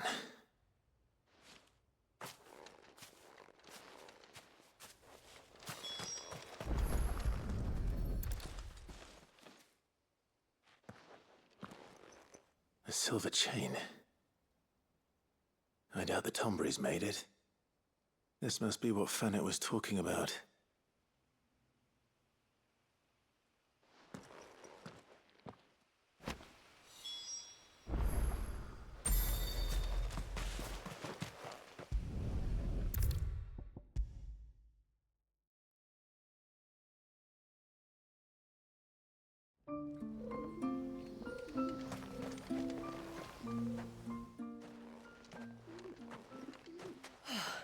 You're back.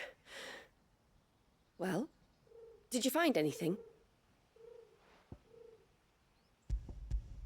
I did. this silver chain. I knew it. Well, I'm still none the wiser. Forgive me. This chain. It's a Gregorian Maternoster. Worn by men of the faith. What's it doing here? And why would the Tomberries be praying to it? To understand that, you need to understand what the Tomberries are.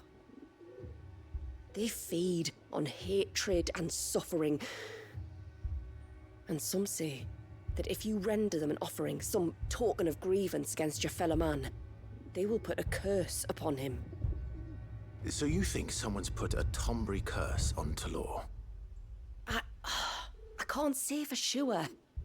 Truth be told, I always assumed it was an old wives' tale. But given his fear of the forest and the presence of the chain on the altar, I don't know what else to think. Does Talor have any enemies in the village? Anyone who would nurse such a grudge?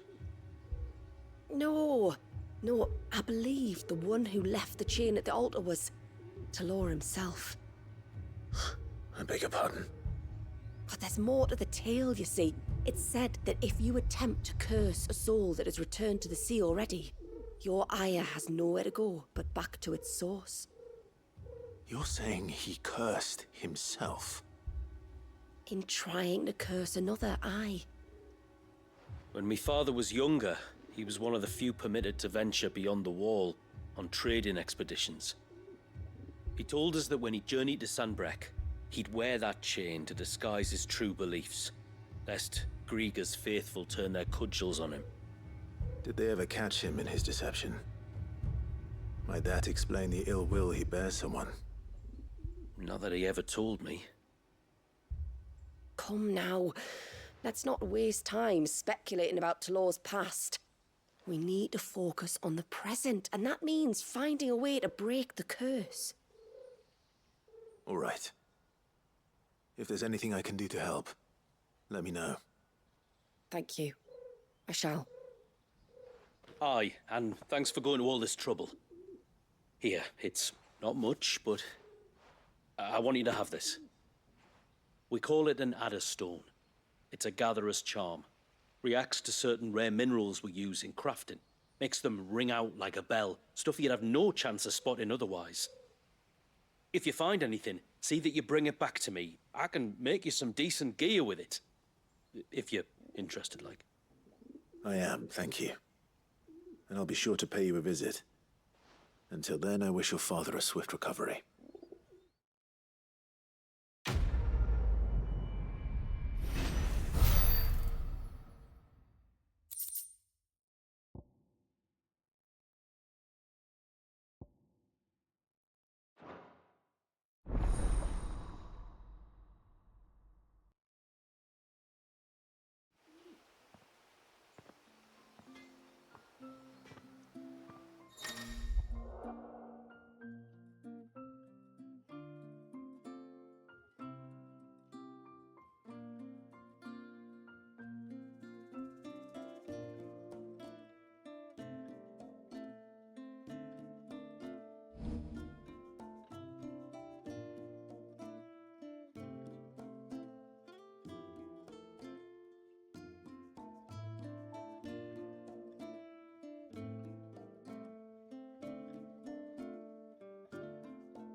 Reckon my steel's just as good as any.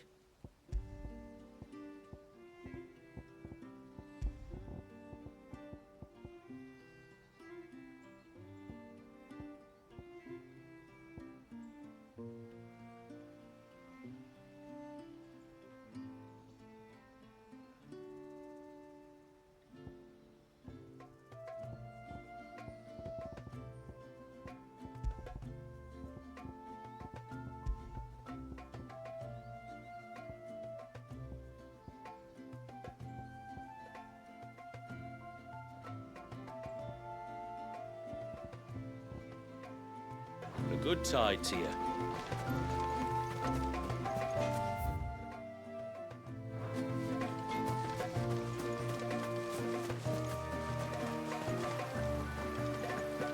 Blasted things.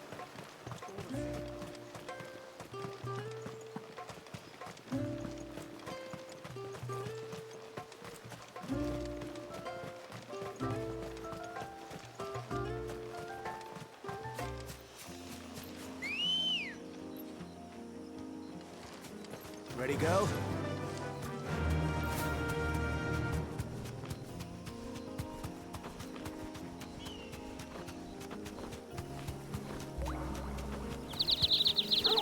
Straight home now.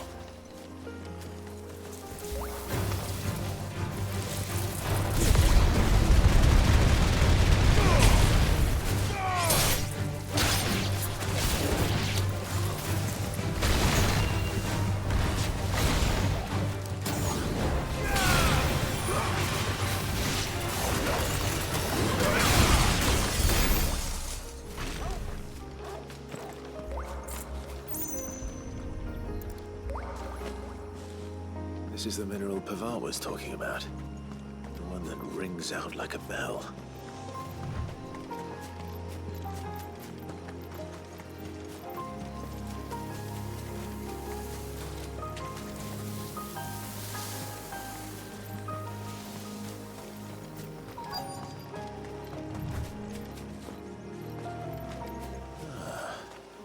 Who have we here?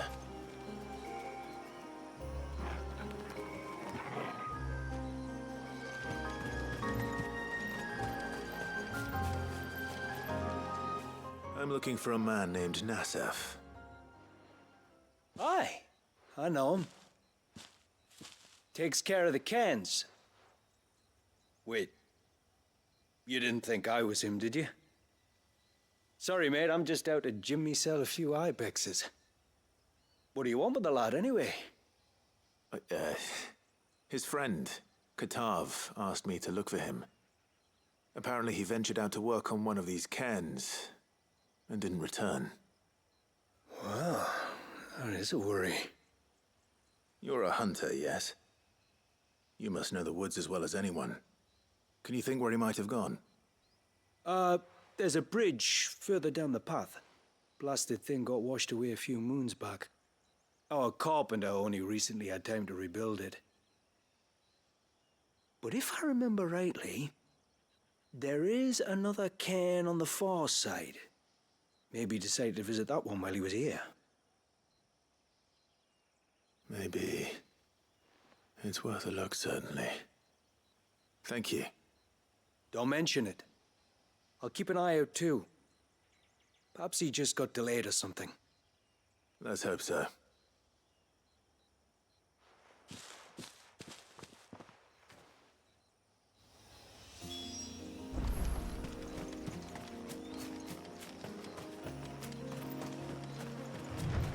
This must be the bridge the hunter was talking about.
Oh, thank you.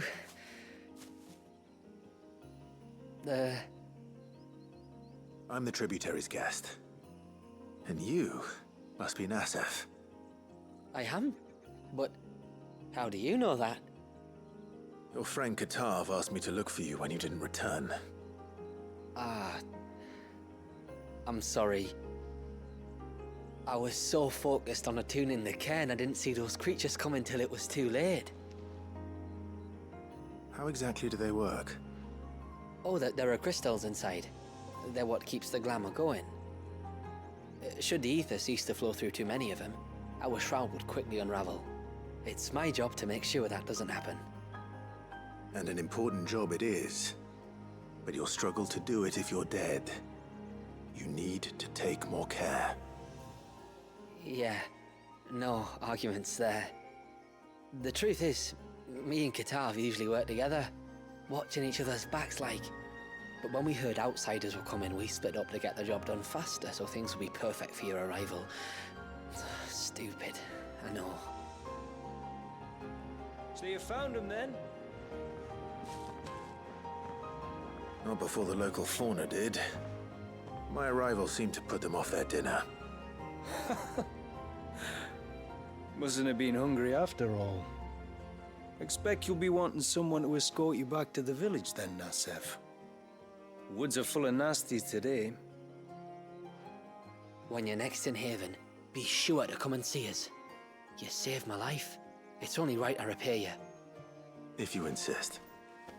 Take care now.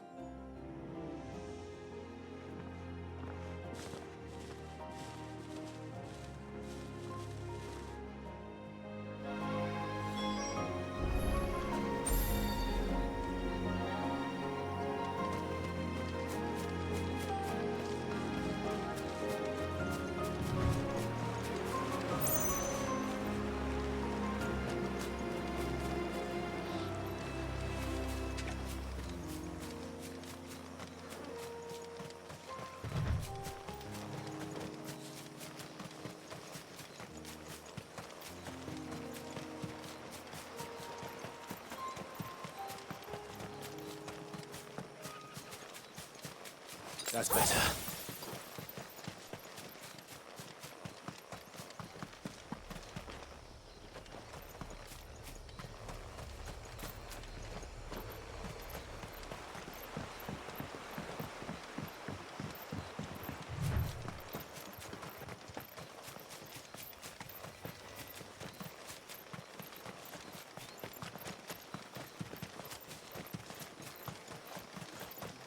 There's a large gate up ahead, and beyond it, a cluster of ancient ruins.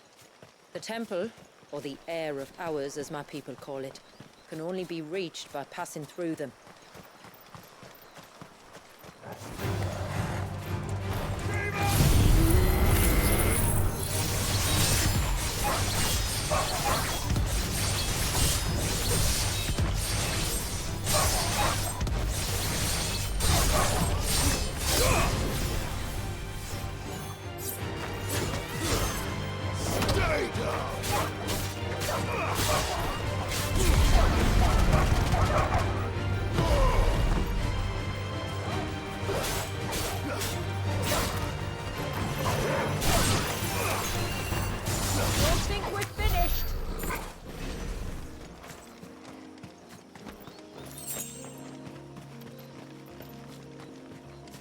The forest is crawling with life, most of it hungry, which is why we make sure this gate stays shut.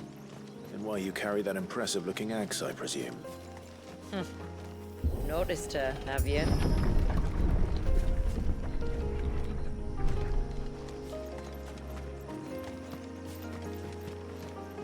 The temple is up there. Don't worry. Those cliffs aren't the only way to the top.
these the ruins? Yes. As far as we can tell, they're part of the same complex as the temple itself. To think of all the people who must once have lived here.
beast ringing.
Seems like it isn't only Haven's blacksmith that has an appetite for these things.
These remind me of home. You're from the north, then? Yes. And no. I see.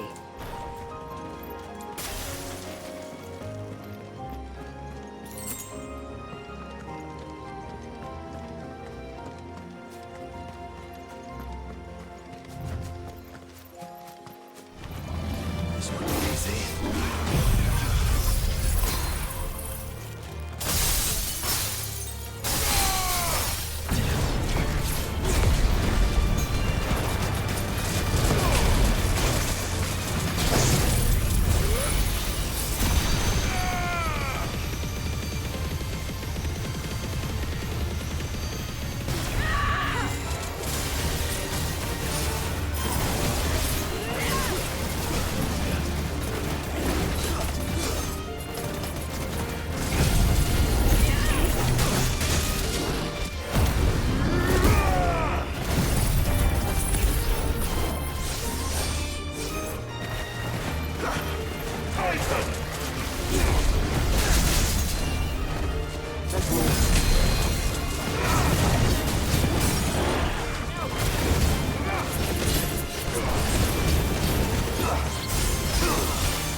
Do you see that cave up ahead?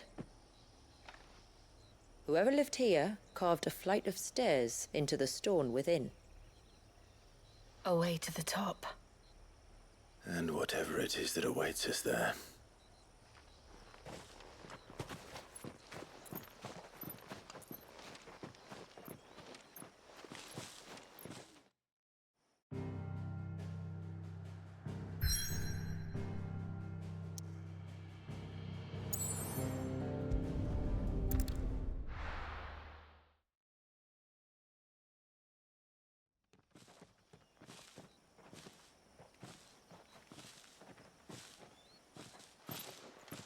There. The temple that time forgot.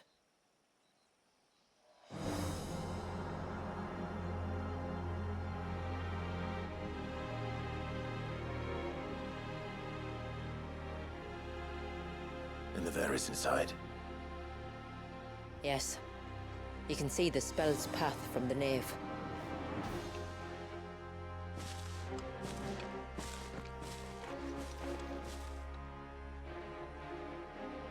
What is it?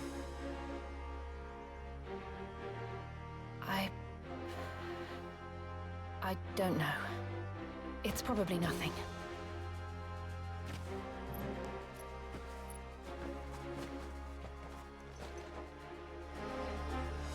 Forgive me, but why build the Vare here? The spell was originally meant to be cast on Drake's Eye, and this was the only place with an unbroken line of sight.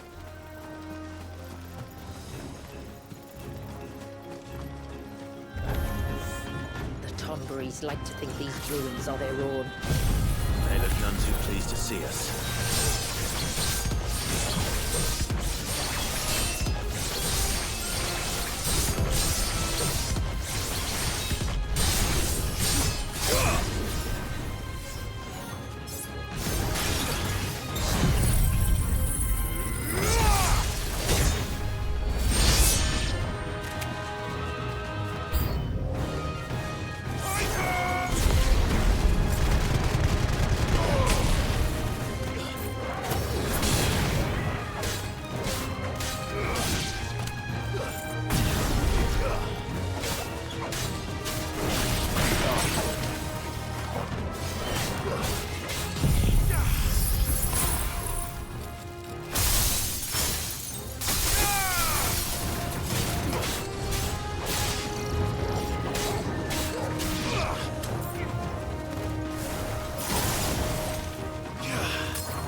While our numbers dwindle, theirs seem only to increase, as if they were feeding off our suffering.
Could this be their leader? You're more than welcome to ask.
That could have been worse, I suppose.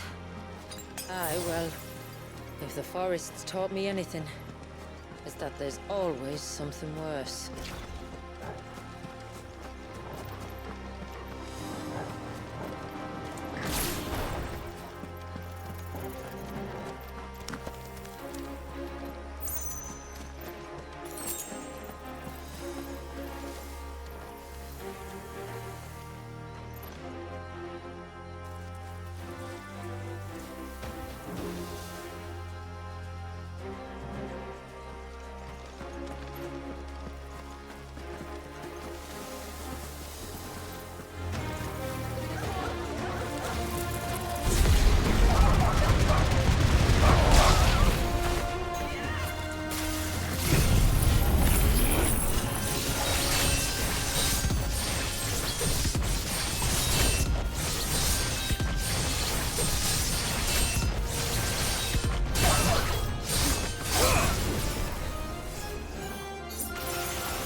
Is that the nave?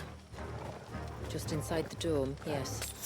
But it's what's out here that worries me.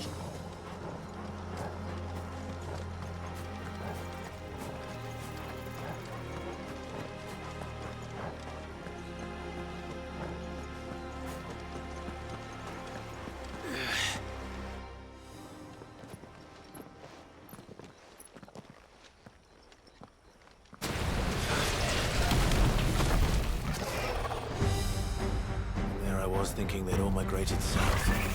The weaker ones did. The weaker ones? Did you hear that, Sid?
Frozen.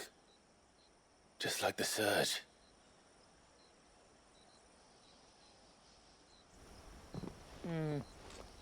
Another of my ancestors' sins.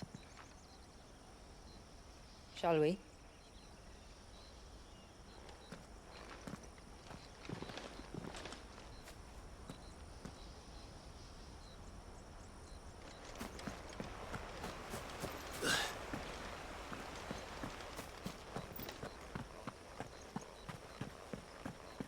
The blue veil shows the extent of the spell's reach. But I can feel its ether from here.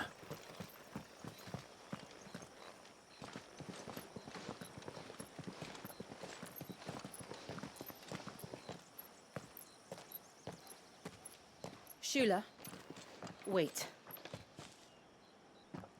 Before we cross the threshold, I'd like to know a little more about how these magics work. I assume we'll be safe from their influence. We won't grind to a halt, if that's what you mean. The spell only affects the things that were present at the moment it was cast.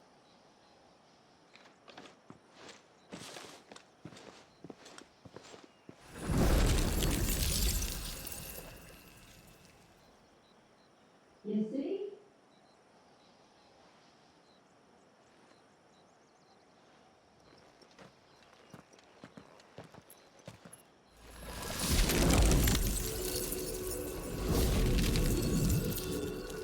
But if we can enter, that means other things can as well.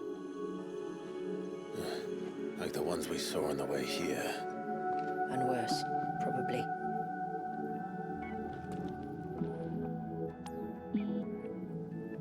Is this Leviathan's doing? Well, it certainly wasn't ours. When he realized my ancestors were attempting to cast a spell from here, he made to destroy the temple. And almost did by the looks of it.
Why is it so cold?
have been a hall of worship.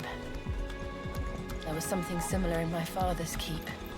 The priests would deliver their sermons from the dais. Your father?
One last climb, then.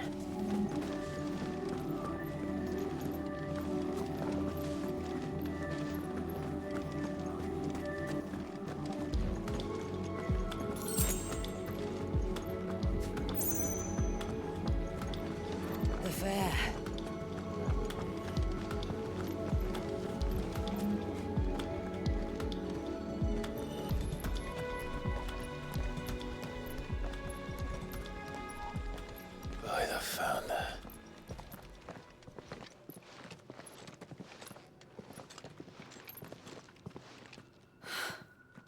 Just as I thought.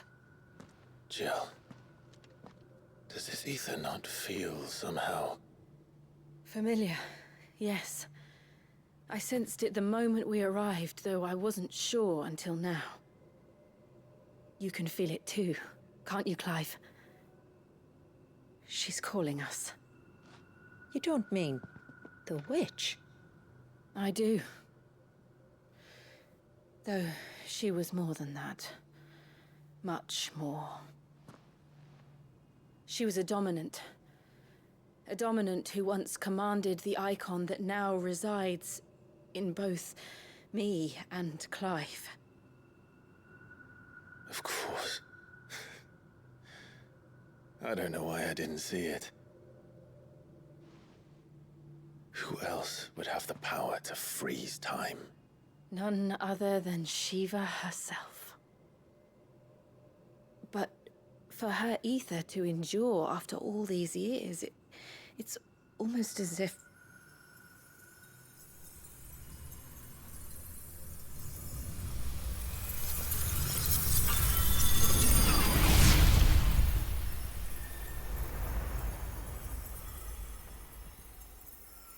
As if she shared it with another, just as Torgal shared in my ice.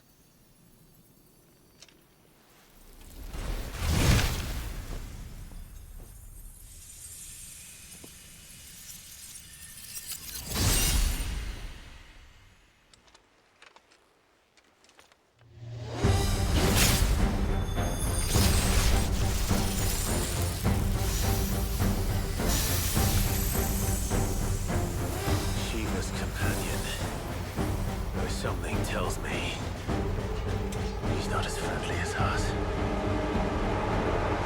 My ancestors never warned us about this. It wasn't around here for them. I doubt they even knew it existed.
by the moment.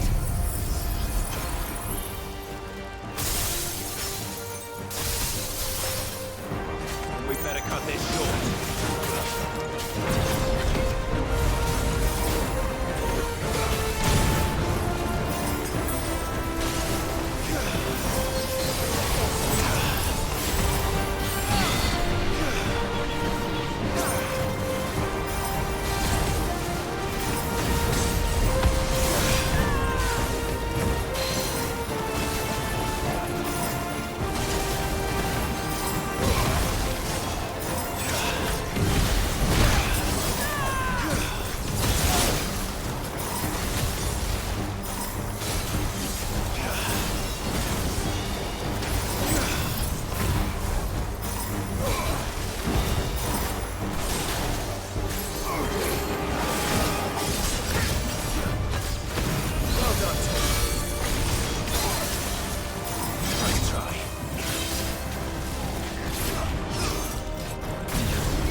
Now let's destroy it.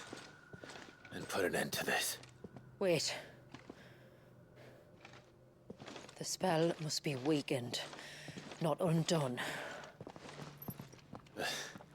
Isn't that what we came here for? Did you ever stop to wonder what might happen to the tidal surge if I unraveled the whole spell at once? I didn't think so. This is going to require a bit more finesse. From wind and light, water and earth, let the silent pall of mine ice.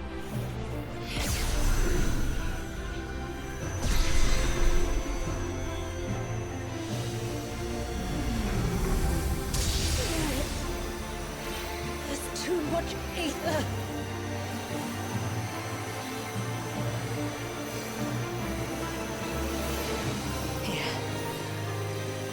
Let me help. Let us help.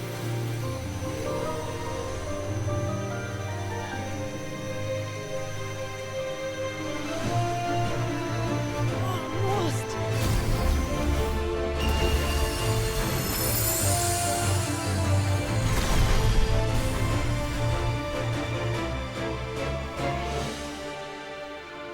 Did it work? I think so. The thread connecting this place to the child should be broken. Meaning Walyas should finally be...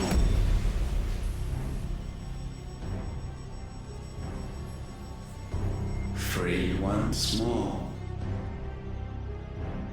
Leviathan, our most profaned fragment, its divinity defiled by the hand of man, its spirit shackled by his hubris, till Mythos came, bringing release.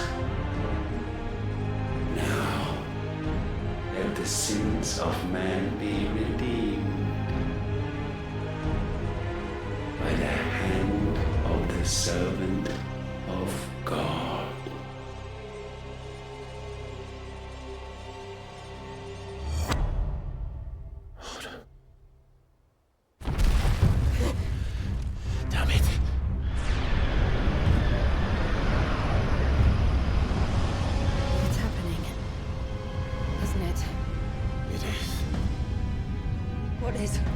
What's going on? Precisely what we feared. Leviathan is out of control.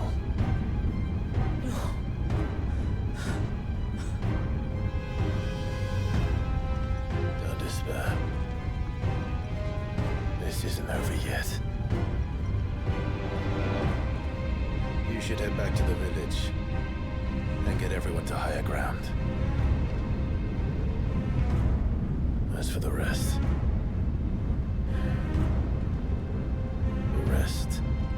Ifrit will handle.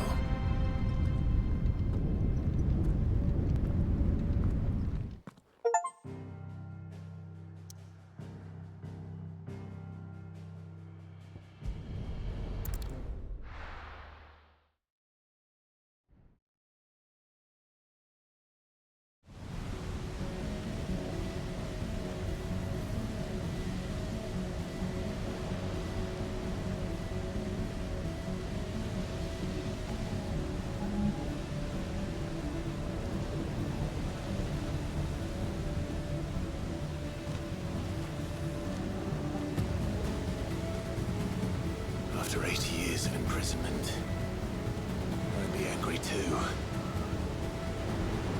But I can't let it end like this, Walyas. It's time for you to come home.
first time.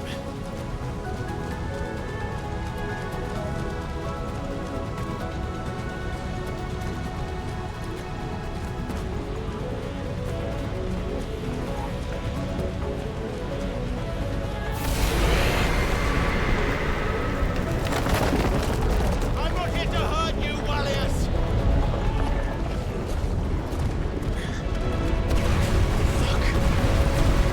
That was too close.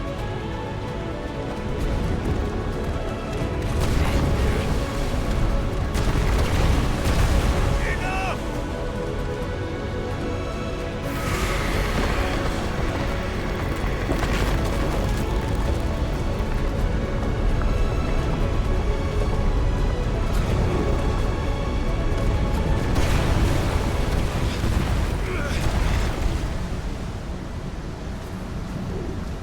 Come on then. No more hiding.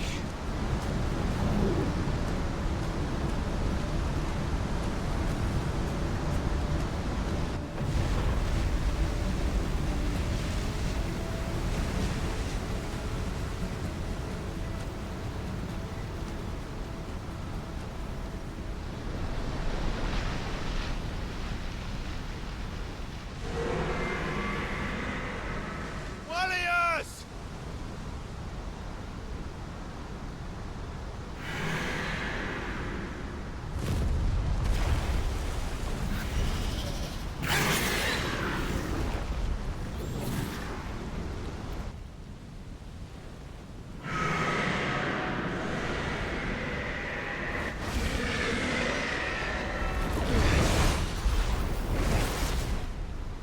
This isn't what I wanted!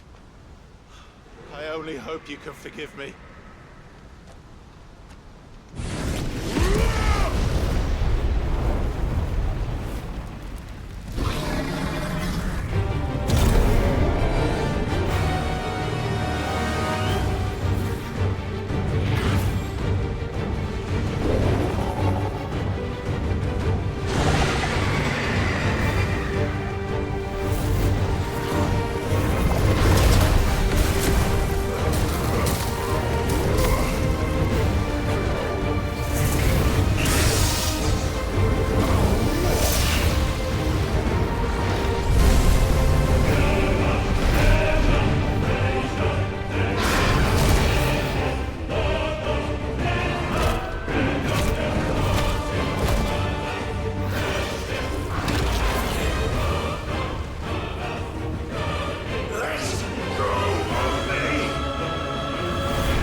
Stop this!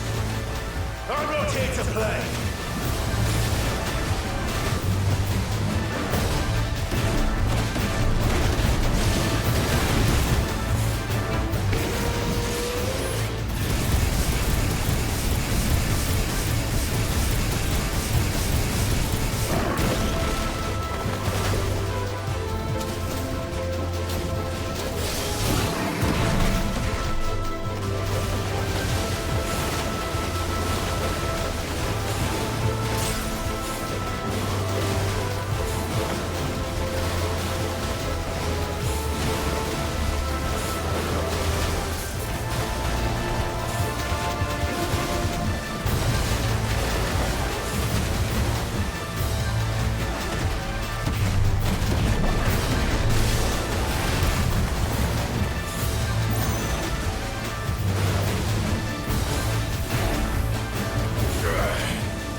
Stop! This has gone on long enough!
The village.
village.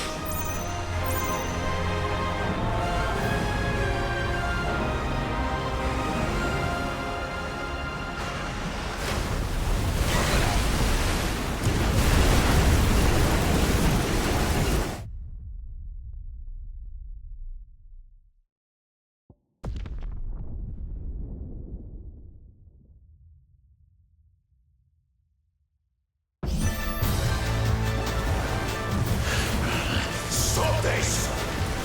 I'm not here to play!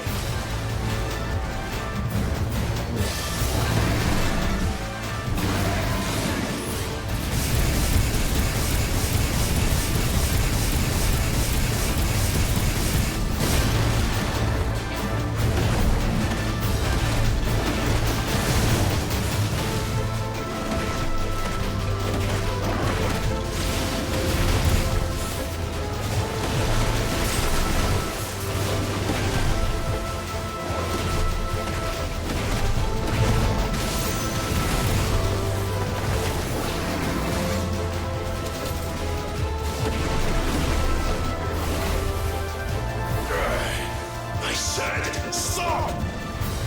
This has gone on long enough!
this, aren't you?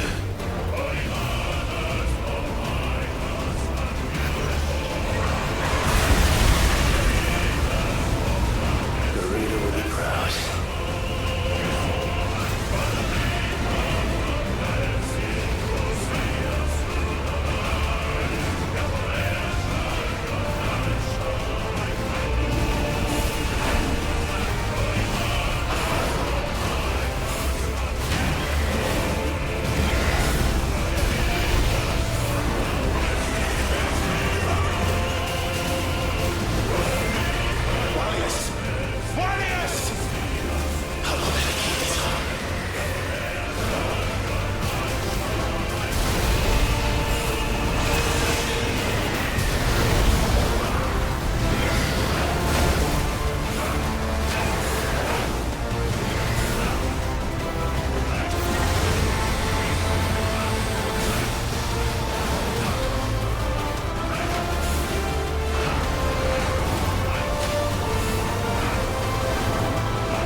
quite a tantrum.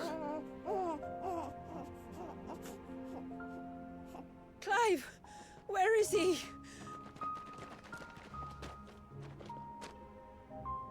Well, yes.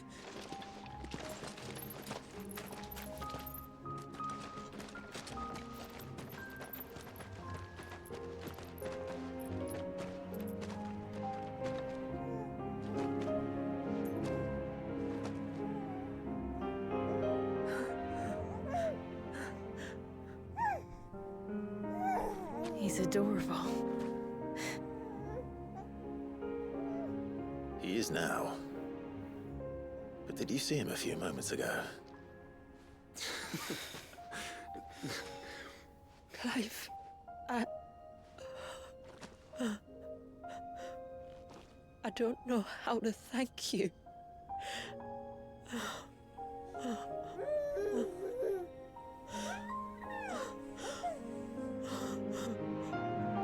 It's all right.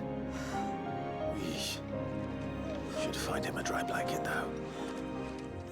Wouldn't want the little monster catching a cold.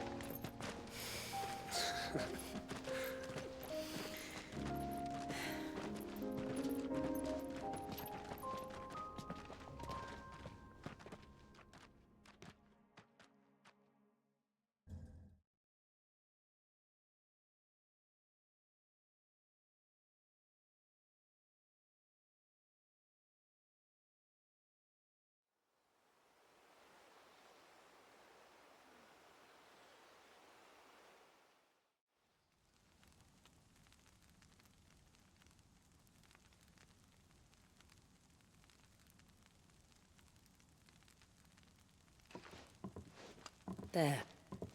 He's finally asleep. The poor thing had a long day. That makes two of us. So, what happens now? Now? Now, we make things right. How?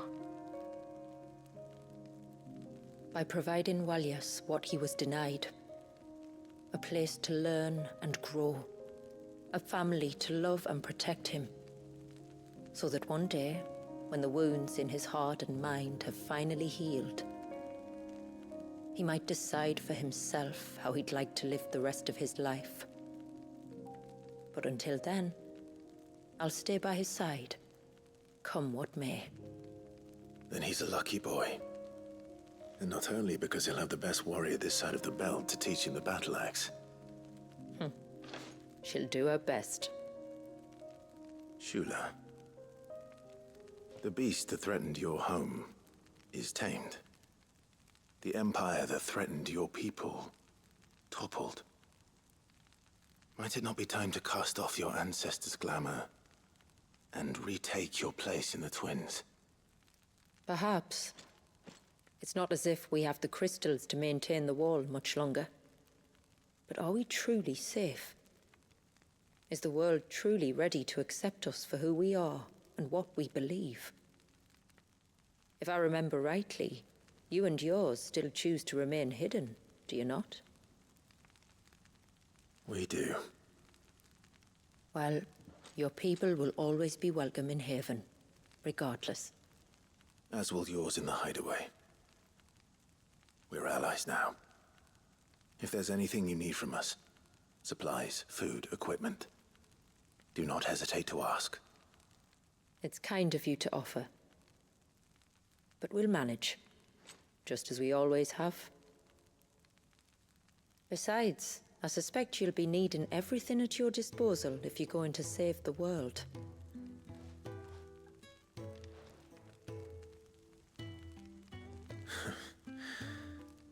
I fear much of it is past saving.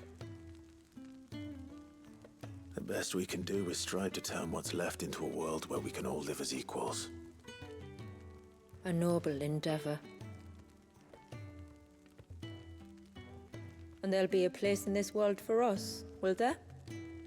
For Walyas. For everyone. I swear it. Then we shall be waiting. until the tides bear you back to shore.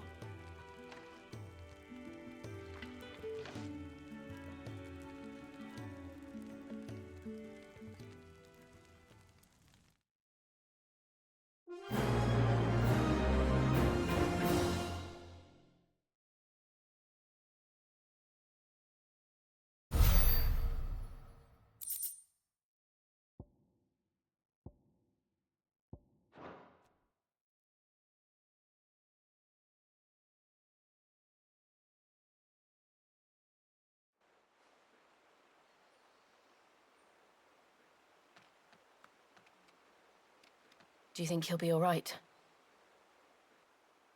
Well, yes. Only time will tell. But I can certainly think of worse places to spend one's childhood.